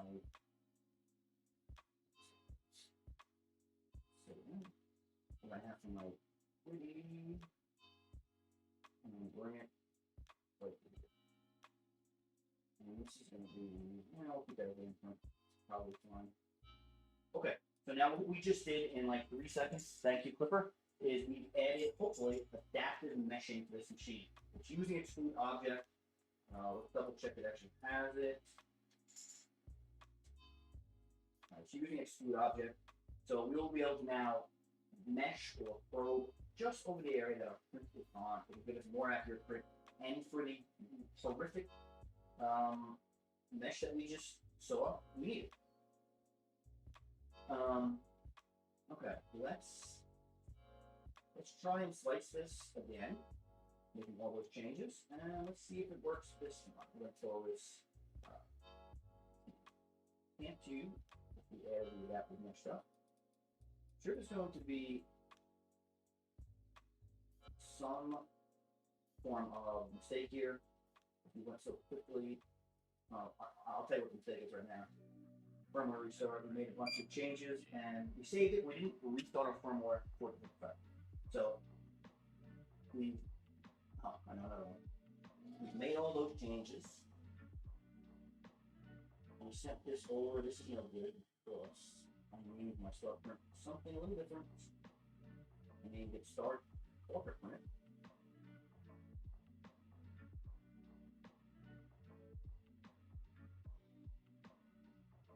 Now we can slice it and send this over.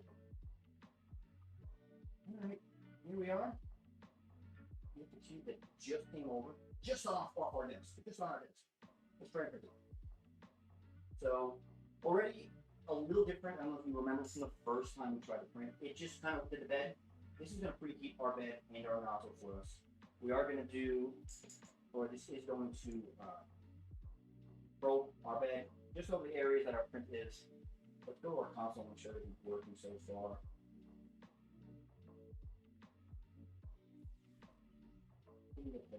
So once we get up to our bed temperature here, we're going to get to our probing data, and our printer should hopefully probe just over that area that the cube is going to be. It's going to be like a 3x3 cube area of probing probably. For the awful variance on this bed that's necessary, what we're going to have to do probably in a follow-up stream or different videos, I just released a video called Screws Tilt Adjust, where we can use manual leveling to and a probe to adjust our bed. We're going to have to do that for this. This has 8 screws on it.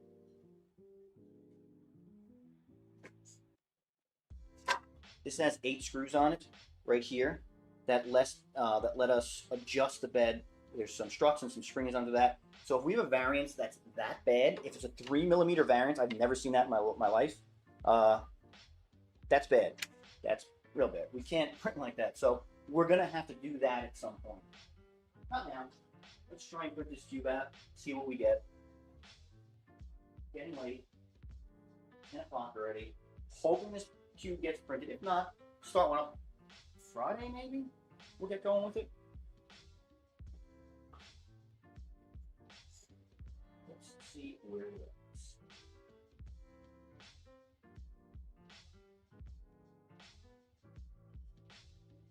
Yeah, the fans are like really kicking on it, so I apologize. I'm sure that, I mean, these are some of the loudest fans I've heard in a while. Even like my Aquila, those board fans that everyone complains about, they aren't even this loud. We're doing so. Okay. Leave home.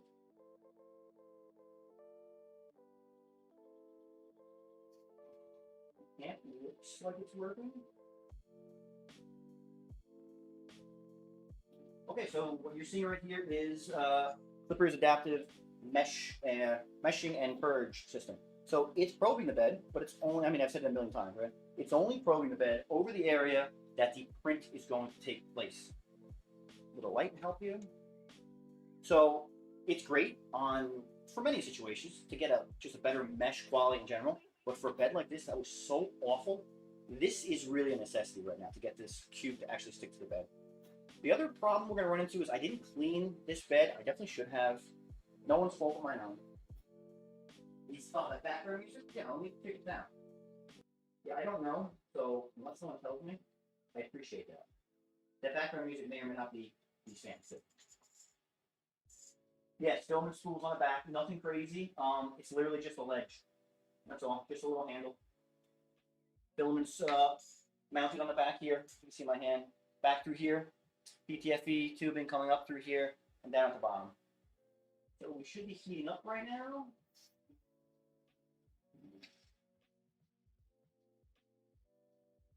We're going to 215. We got our purge line set down. I'm ready to do any and all live Z offset adjusting. I'm going to try and get this a little higher for y'all.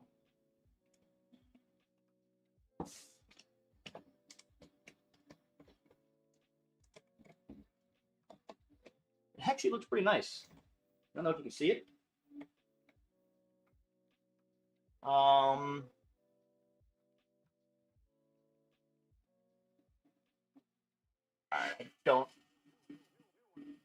don't think I have enough foot. This thing is flying. The secondary fan, yeah, reverse button. The secondary fan now kicked on. It sounds like a jet engine in here. It's a direct drive computer. Tools here, like kind of the basic fare on that. Nothing crazy. I couldn't tell if my first layer was under 2 volts before. It's loud. Can you hear it? Can you hear me right now? It's really, really loud. Like I'm gonna have to stand away from this thing. Oh. Yeah, it's flying right now. So let me see if I can move.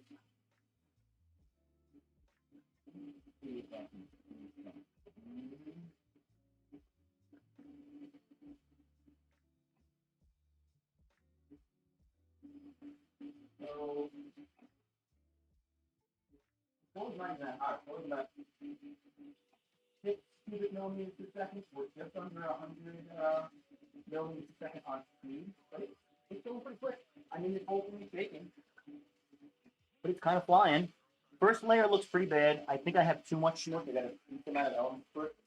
Stuff like that, though, I'm not worried about. That stuff we can just see after we perfectly fine and stuff. Really, what I'm worried about is can these prints this quality for a large amount of time. The fan is really loud.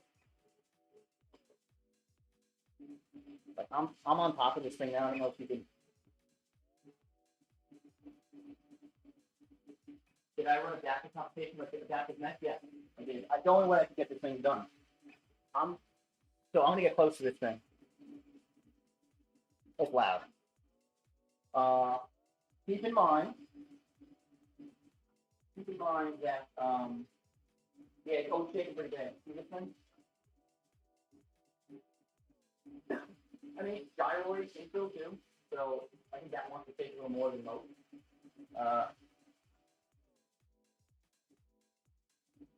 But it's loud. It's flying pretty well though.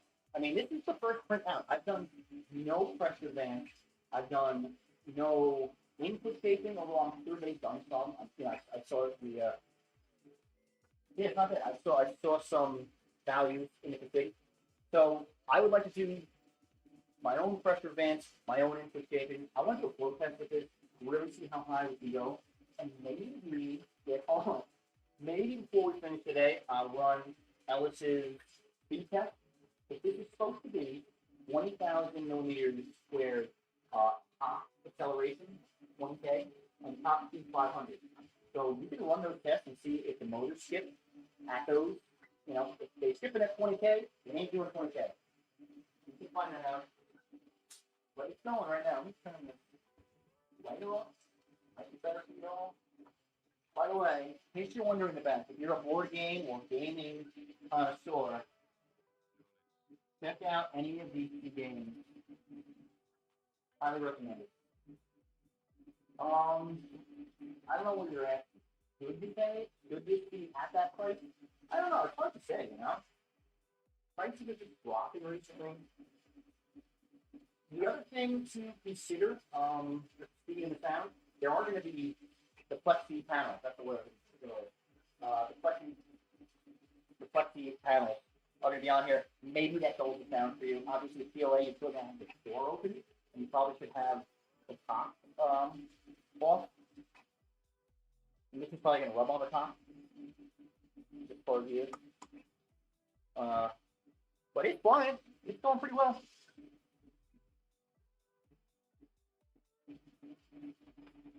You know what? I would never keep the printer. Like you can see over here on this like a lifetime table that I do my stuff on.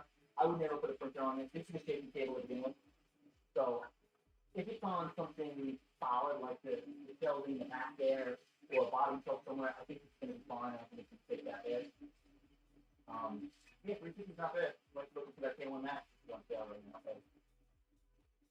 So what we're gonna do is I'm gonna just finish up and have. We're halfway through. We have another 5 minutes left. I'm gonna bring up the background music. You're gonna enjoy this, and I'm gonna get myself 5 things, and then we'll come back and wrap it all up. Yeah, it's a one. Oh yeah, it's like probably lab line one.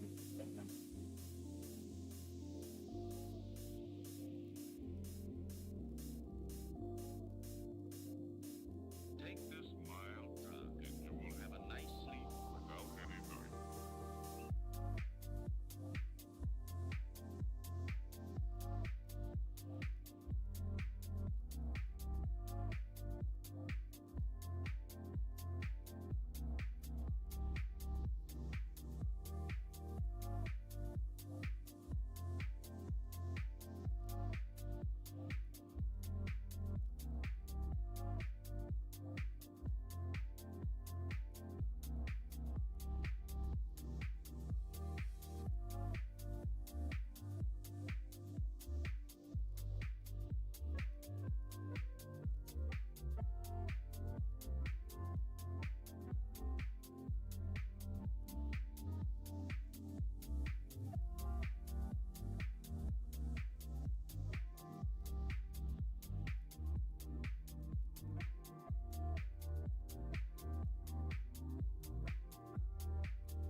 that in the perfect time. All right, we have finished view. What time did it take us?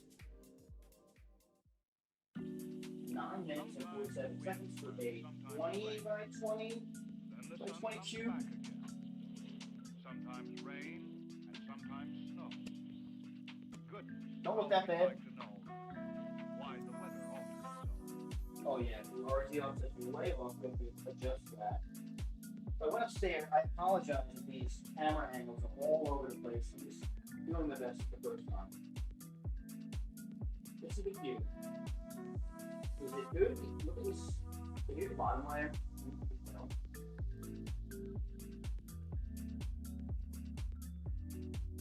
Bottom layer is not. So that's just stuff I'm just gonna adjust while I'm printing. Sides look fine. Top left looks pretty okay. It's ceiling. Floor is probably a little high. But these are just adjustments we make. I mean, we're flying. I can see some artifacts along the side here. Oh, Kingroon KLP1. To be quite honest with you, I don't know that Kingroon KLP1 is the best KLP possible. So this is the forebearer of this of the machine. All right, I'm gonna get some tea.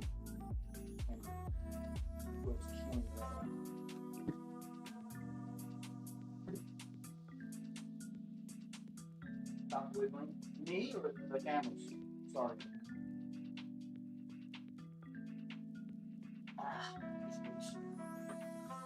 Can you all see this? I mean, I'm not sure if it's a cube, right? I mean, what are we doing? It's a cube. Do we want to do a flow test?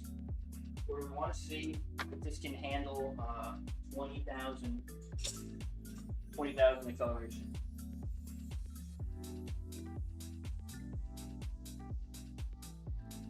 I kind of want to see if you can handle 20,000 acceleration.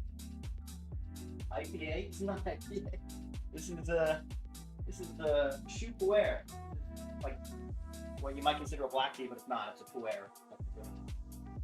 When you lower the background, oh, geez Louise. Thank you. Forgot that I jacked it up while I was gone. Good call.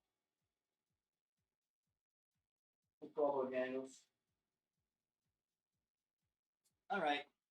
Let's do a flow test. So, iron. Oh, I guess your name's John. I didn't know that.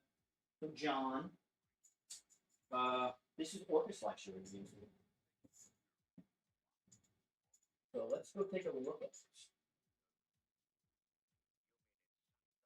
Yeah, this is Orca.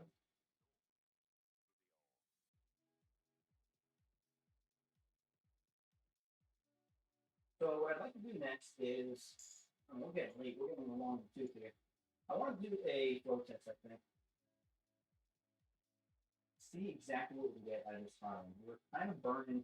I also want to adjust the Z offset. So Orca is great for that. Of course, Orca lets us. Hold on a second. I'm annoyed that I can't get myself in here. Orca lets us just use the calibrations right from here. All the calibrations that I'm looking for. So calibration, one of the more sets you can see max flow rate. We can put what the flow rate we want to start and end at. I'm assuming 8 is a good starting point. 20 is probably high, but let's just do it. If it gets, we can stop it at any point before then. Oh, wait a second. I want to save that. What do you want to save?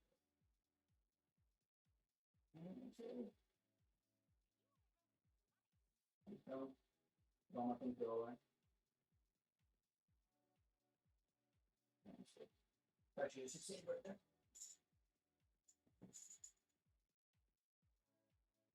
All right, cool. Show them, show them what you can do. Our Shinji code bounce. So let's get it completely again. But this is what Clipper allows us to do. It allows us to just copy and paste stuff. Makes it really easy for us. Don't overprint, right? That's all we did. Yeah. Okay. And then we save this already at the values. 98. All right, now let's go back and do our flow. So we can save. Start at 8 and 20. This is what it looks like. Goes through this kind of wiggly pattern here. Slice her up. It's going to take 27 minutes. I don't think we're going to go the whole way. And the whole idea of this test is the flow value changes. So at the bottom here, we're starting at 8. So that's between this green and yellow version of the 8 flow. Starting down here and going up to 20. So this will let us know exactly how fast or hot it can be. And flows in general, what's going to temper a lot of the speeds that you're hot in. So it's very important to find out what flows. All right, upload and print right from here. So literally right from Orca, we were able to upload and print it. We're actually already starting to print. We're going to have to adjust the Z offset, which I think means I have to do it through the screen. Because like I said, earlier, if you were here for that, the way that these companies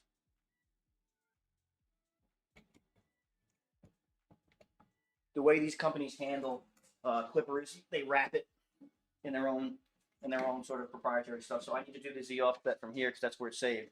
It's very confusing. If I try to do it from the fluid front end, which you would do on every other clipper printer ever, it doubles your Z offset. You crash into the bed. Oh, let's get this off.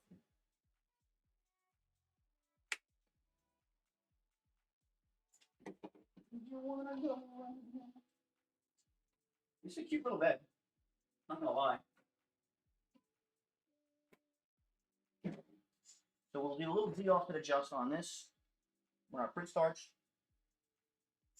And we'll see what our flow is at. I mean, we got a print out of it. That's what I had to do. Start and G code was included. So, no, we're not doing benches. We don't do benches here. Come on. I wouldn't do a bench anyway. I mean, not that I'm against them. You know, I don't have that West Coast attitude that we hate benches, but it's just, you know, I like using other things instead of the benchy. Cubes are kind of simple. Let you know what's really going on.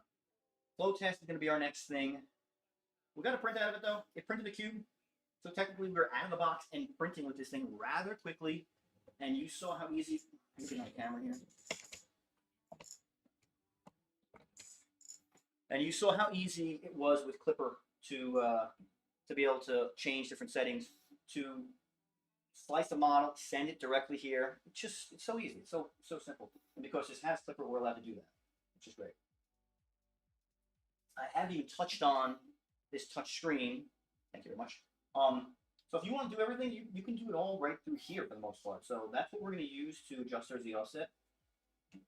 This is another kind of cool feature. You know, if you have like all my other, this is getting hot down here. All my other Aquilas, Enders, they don't have touch screens. I use my phone, I use my laptop to talk to them through Clipper. So for me, it's not a necessity. I don't always use it, but for some people, they really, really like it. This is 210 by 210 by 210 gun. So it's a 210 cube. So it's kind of small. As for the start and end G code you asked, this came with like 2 pairs of start print macro, and this came with 2 pairs of end print macro. We used the end one that they gave us through the slicer, Orca.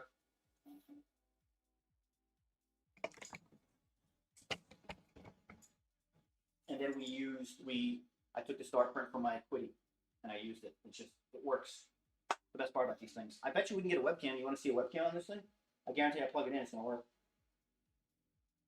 I think I saw a crow's nest file on here earlier. So I went upstairs for a second and my wife said that I'm not staying in frame. So I'm sorry. I'm gonna get better at this, I promise.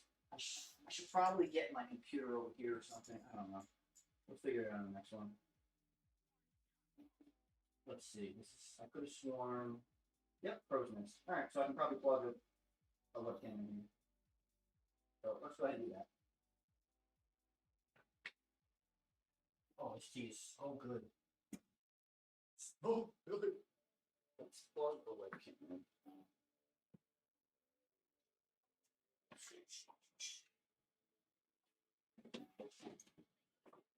These webcams are notoriously bad too, so if it works on this, I'd be impressed.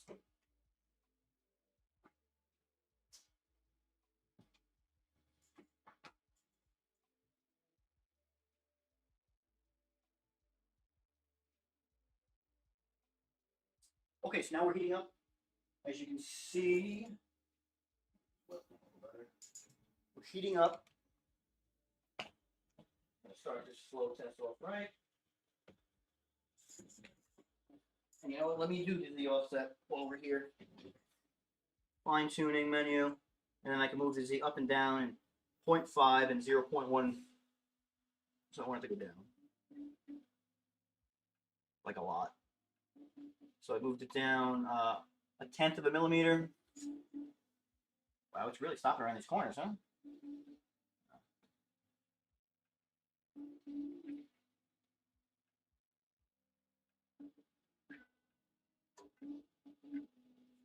So we have to keep in mind that the bed is extremely unlevel right now too.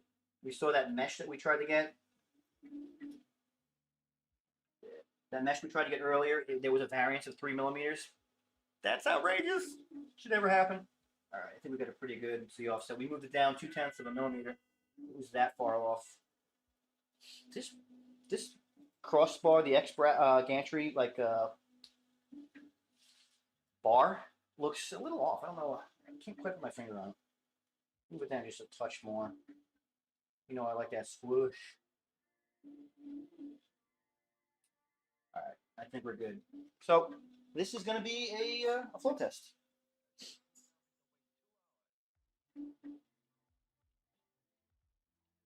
So let's try and get you guys a nice view of this thing.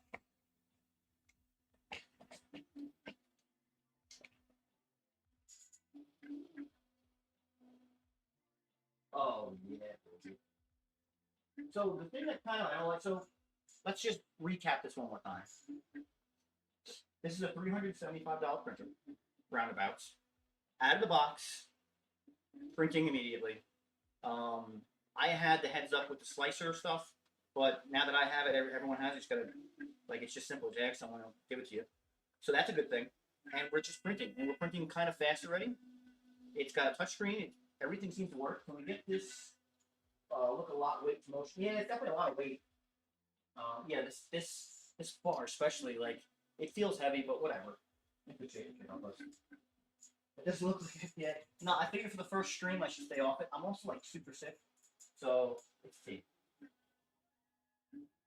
That's why I haven't been that active in the Discord last couple days. It's been wallowing on the couch. Let me see. So I wanted to see if the webcam. So very briefly, I'm bring it all back. I'm sorry. So let's see if this webcam that we looked up works. We have to add it to our front.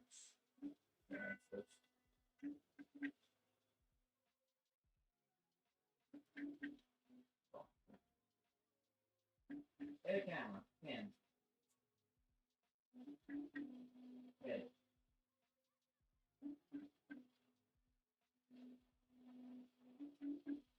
But in general, it takes like a minute or two to start in my experience.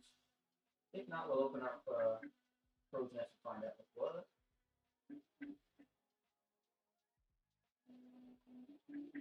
This is an older version of Clipper, I believe. Looking at this now. Oh, thank goodness, we have actually some memory on here. Not 0.11.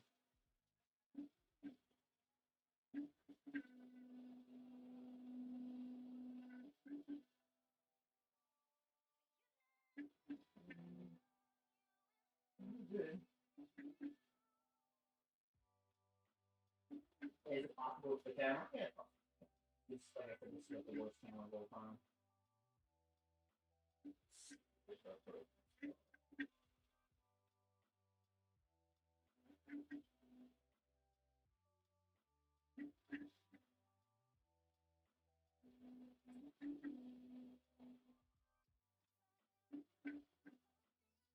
No usable devices. Alright, let me plug in the bedroom. Plug in a better webcam for y'all.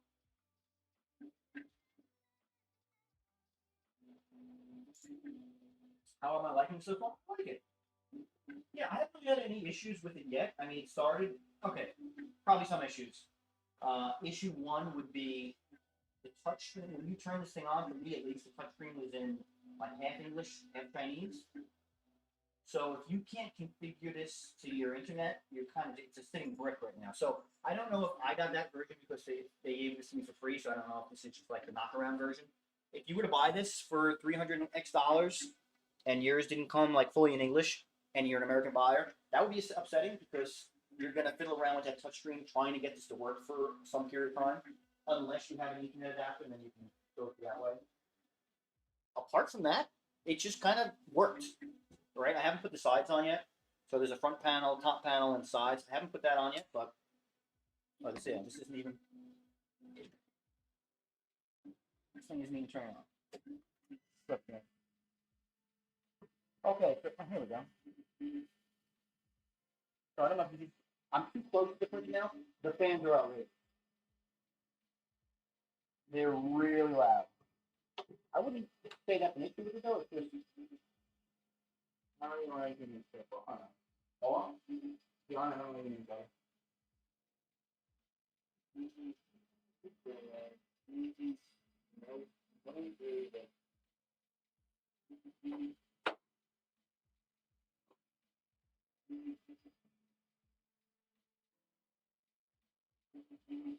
So currently we're printing a flow test. That's what you're seeing.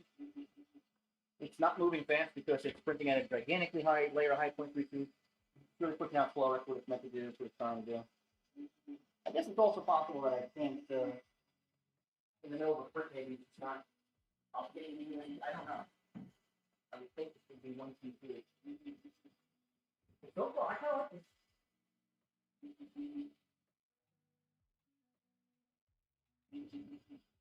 One of the things I really like is that input shaper built in. So it's an onboard input shaper right in the built into the back of the hot end there. It's got a little breakout board. That's really cool. Love that. So it's just one less thing we have to do. And then Clipper gives us all the other tools, right? Pressure advance, different speed, the ability to create macro. Wow,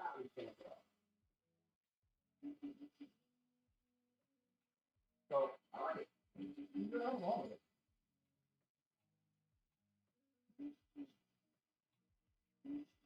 And once it's been closed, you can, like I said before, we can do the 5 minute component. ABS. This is supposed to be really good for the bottom of it. This is supposed to have a hard steel nozzle on it, so we can do some of the abrasive stuff. It didn't look hard steel when I snapped my eyeballs on it earlier. And some of the documentation is here and there on that. Actually what it was, so you have to find out.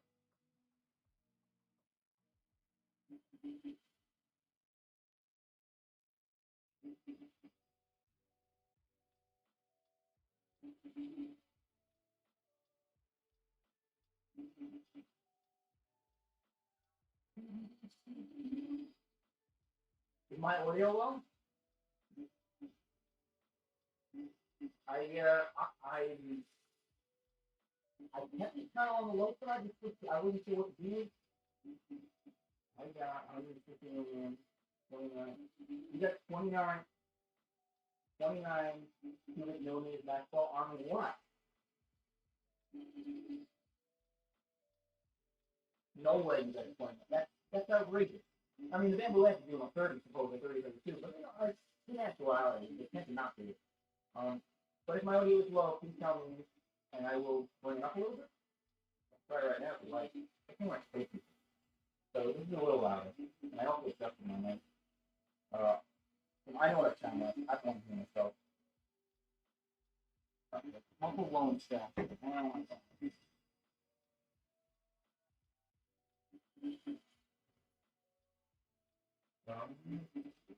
So it's possible I don't have my radiator on.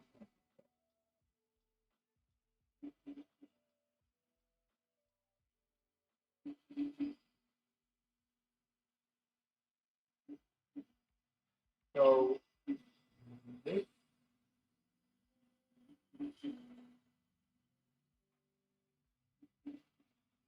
Oh yeah, that's like the restaurant. You think you're wrong.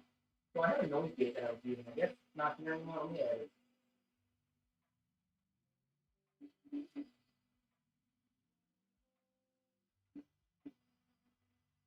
I don't know if it's helps or not.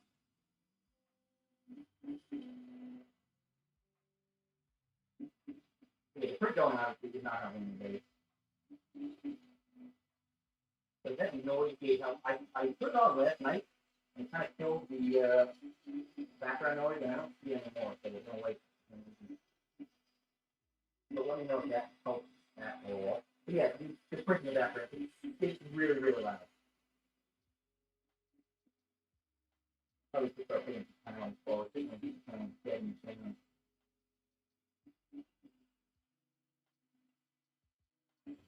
I do have an anti-PAF too, by the way, that I was drinking last week. It's from like North Carolina or something like that. Maybe on one of the feature things we can get a good idea on the getting better 16 stuff with it. So if you just joined us or if you've forgotten what we're doing, this is a flow test. We're going to determine what our max volumetric flow rate is for our hot ends. That would basically determine our speed. In general, speed is dictated by two things: how fast we can print.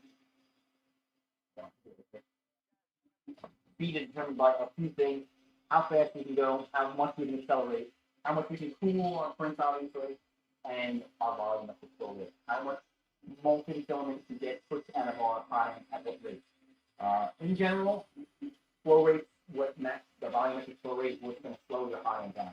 You might be able to go 7 grand, 300 millimeter per second speed, but if you can't push enough filament out of your nozzle to keep up with that, you're just going to get throttled. You can't do it. It's not doing anything like that.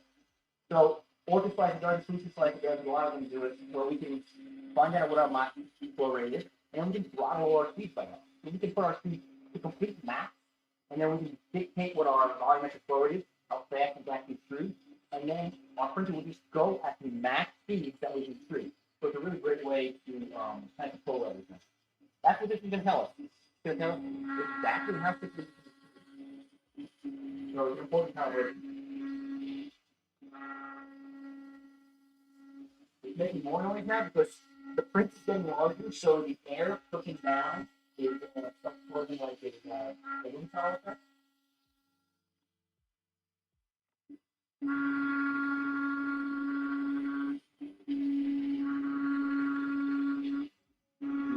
Maybe I can start putting kind of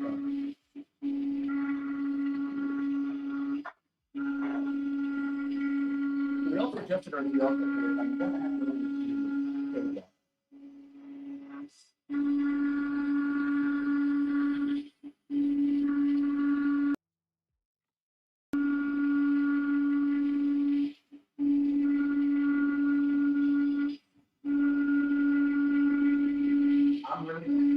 I'm really far away. I can turn up how loud this thing is. It's vibrating inside that.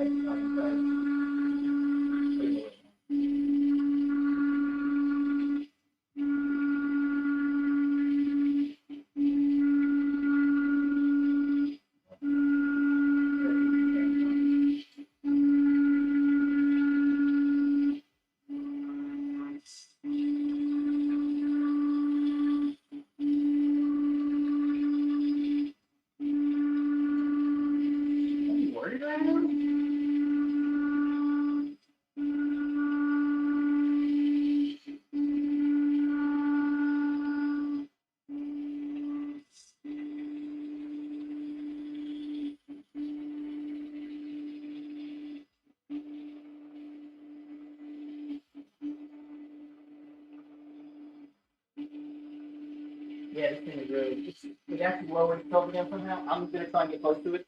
I want to feel it, make sure. I mean, it's trying to push out a lot of filament. We started at the 8 volumetric flow. I would imagine somewhere around 10 right now, maybe even a little higher. And that's kind of where I think this is going to cap out. I don't think we're getting higher than 12. Unless we're iron mass and we're pushing out, 28 cubic millimeters.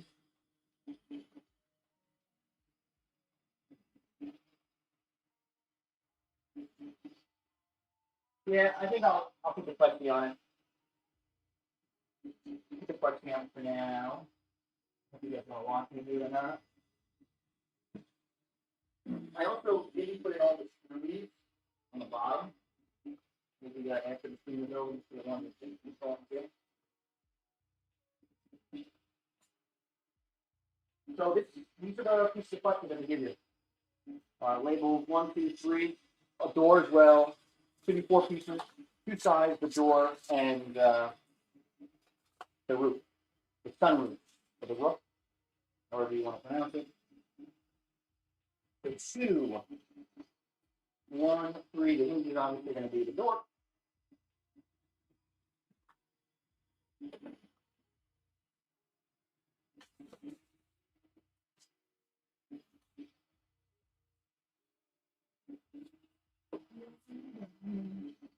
Great sheets. Honor produced. These are honor produced. Oh, you guys, you guys know that. This sheet there's no honor produced in those sheets. Company doesn't stay like that. All right. Back to the instructions.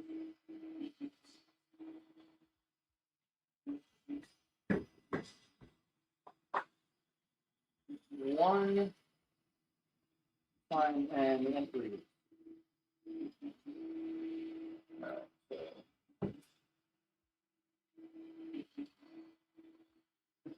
The button.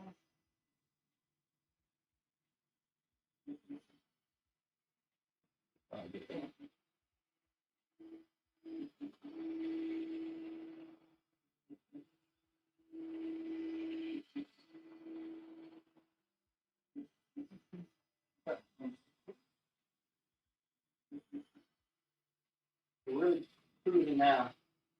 You're in a kind of a high flow state, and it looks pretty good. Will this light help?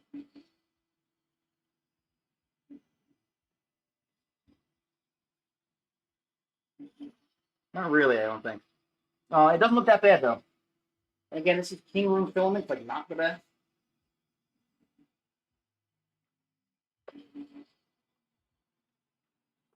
Oh no.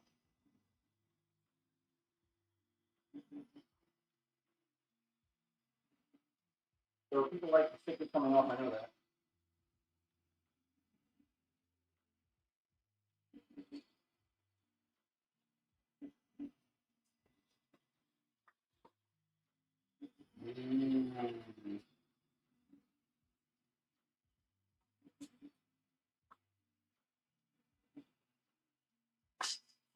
Okay. Nice.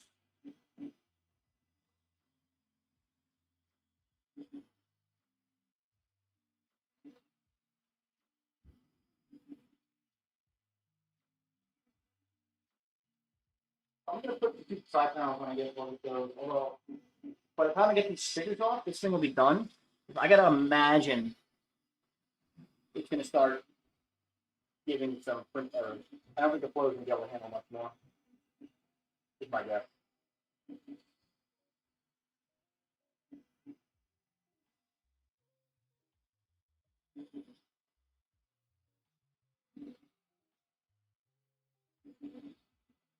The hardest part of the whole build, in my joking, has been getting the stickers off the weapons.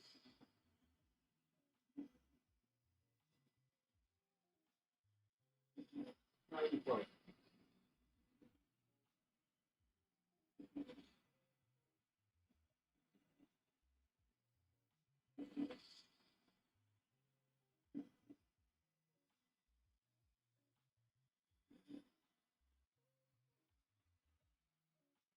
Let's recap it again. Kingroon KLP1. Flipper equipped 3D printer. 210 by 210 by 210 build size. That's 210 tubes. Touchscreen, Wi-Fi capable. We'll grab my Wi-Fi after we switch the menus over from English to English. We got lucky, we kind of found it. And then we were kind of up and running. The only adjustments well, the bed looks awful. The bed mesh that we visualized when we sold the bed, it looked really bad. So we added adaptive meshing to this within about, I don't know, 2 seconds. 1, 2, 4. We added adaptive meshing very quickly to this. I'll be a quick way to do that. And then we started printing, and we got a cube out of it. That was cool. Now we're doing a flow test. And it looks fine. I mean, it's sticking. I didn't think it would stick that well because my hands were all over this bed. I didn't think it. But that's the guy for it. It's well sticking to print.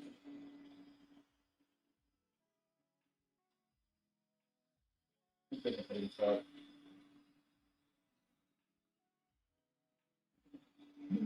There we go.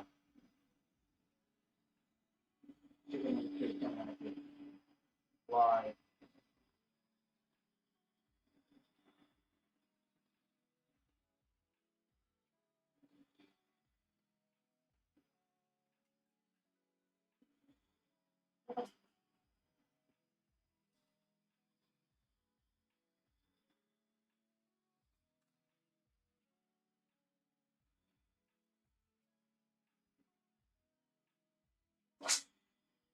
Oh yeah. Nice. Quality.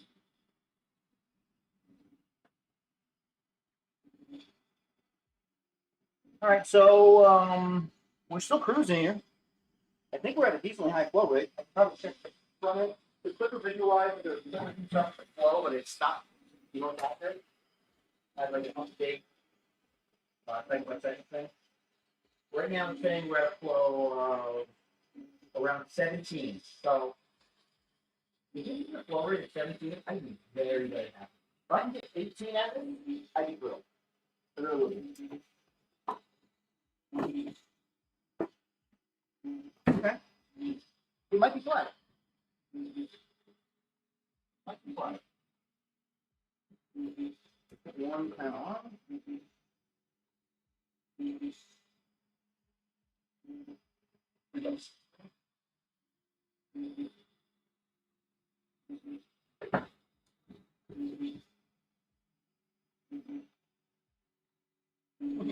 You feel satisfied? I feel satisfied. Yes. Now, numero uno.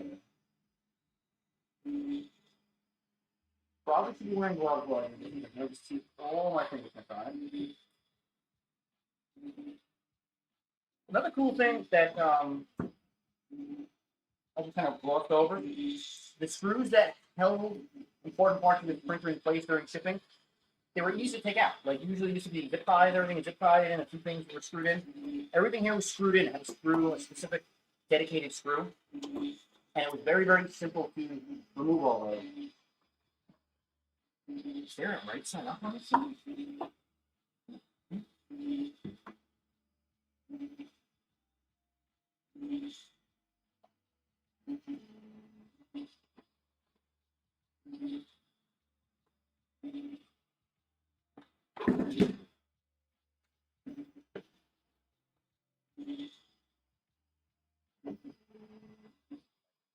Oh, there's other screws that are sticking out. Oh. But there are screws in the frame at the bottom. So there's definitely a gap between the plexi and the top of the frame here.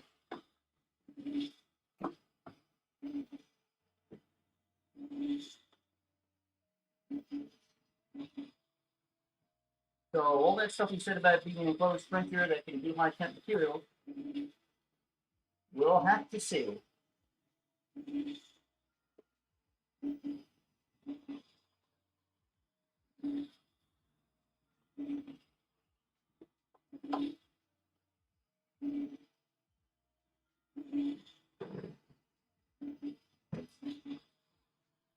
But still, it's cool. It's cool to be able to have printer. The bottom two screws from the frame. Unless they want me to take them out and put them in again.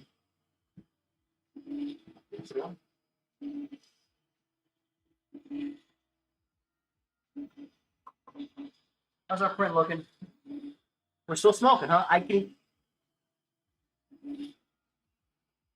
feel like I can see a little bit of issues on the back end here, which you really can't see.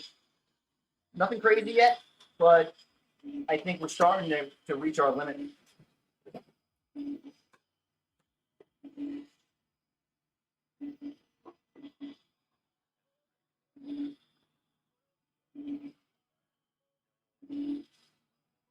What I want to do is take the screws inside of here out and put them on the outside.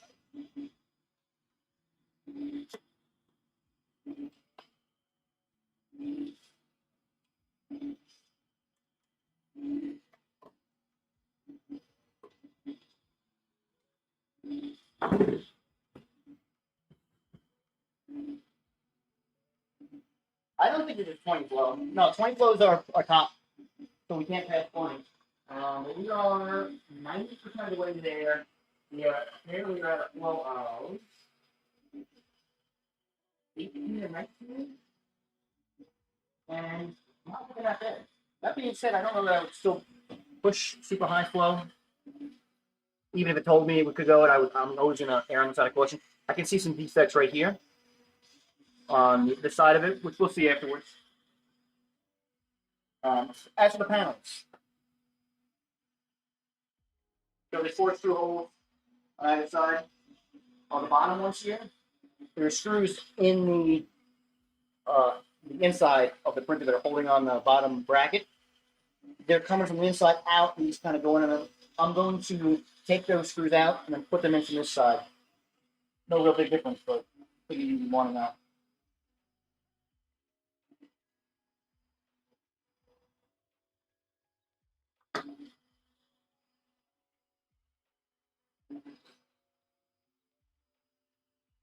I mean, I give it credit, even if it's not, no matter where it's at.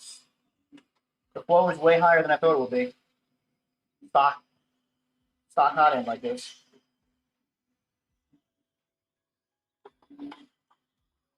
I thought we wouldn't get past 12, maybe. I mean, I thought 12 was where we would sit, but we get like 15, and I don't want to bring it to 12. But I think we're at like 17. I'm going to bring it to 15, which is significantly different.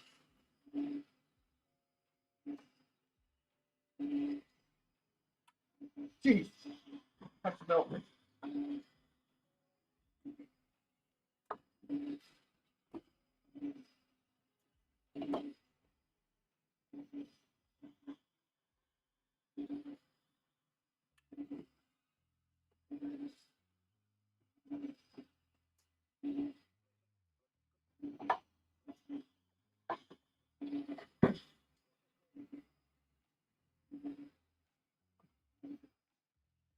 Some of these screws just like don't want to go in nice.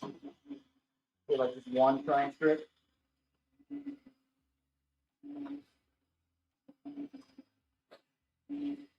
Has it deadened the sound at all? I don't think so.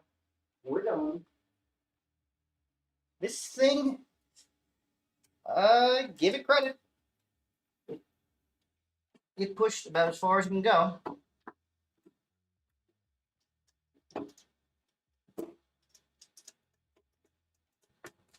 Okay, so we finally got some good adhesion. And this was able to print fully. So we printed from 8 flow to 20 flow with kind of out issue. There is a point where you can see it here. There is some banding. I don't know if this is a frame or not. Let's use the webcam.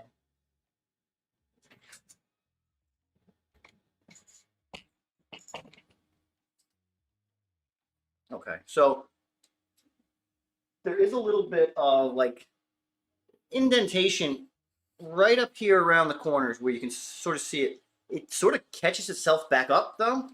So it goes in here, some indentation here, and then it, after a few layers, it catches itself back up. This doesn't look horrible. You're going to see some flow tests just tear themselves apart. You get like actual no material out of the nozzle. This doesn't look bad at all. Very surprising. I do notice it's going to be hard. I'm probably not going to be able to show you it here. Like wood grain, they call it almost, or salmon skin. Just kind of see it on the inside here, where there's an artifact that's going up and across like that.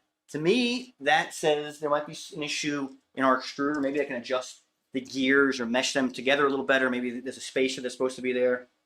We'll keep an eye on that though.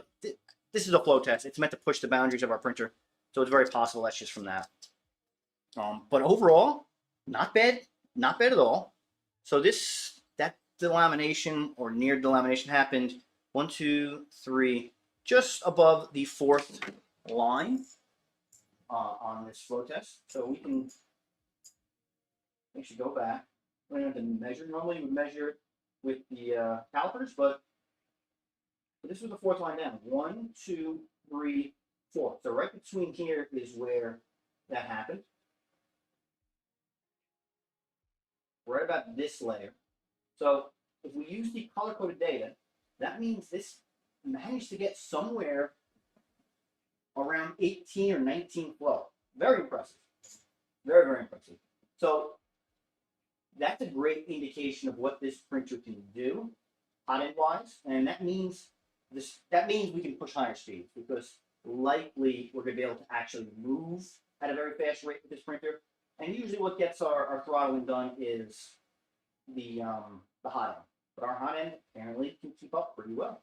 So we can now adjust this to, so let's bring that cube we had earlier. I need the cube. Oh, I'm still on spiral lines.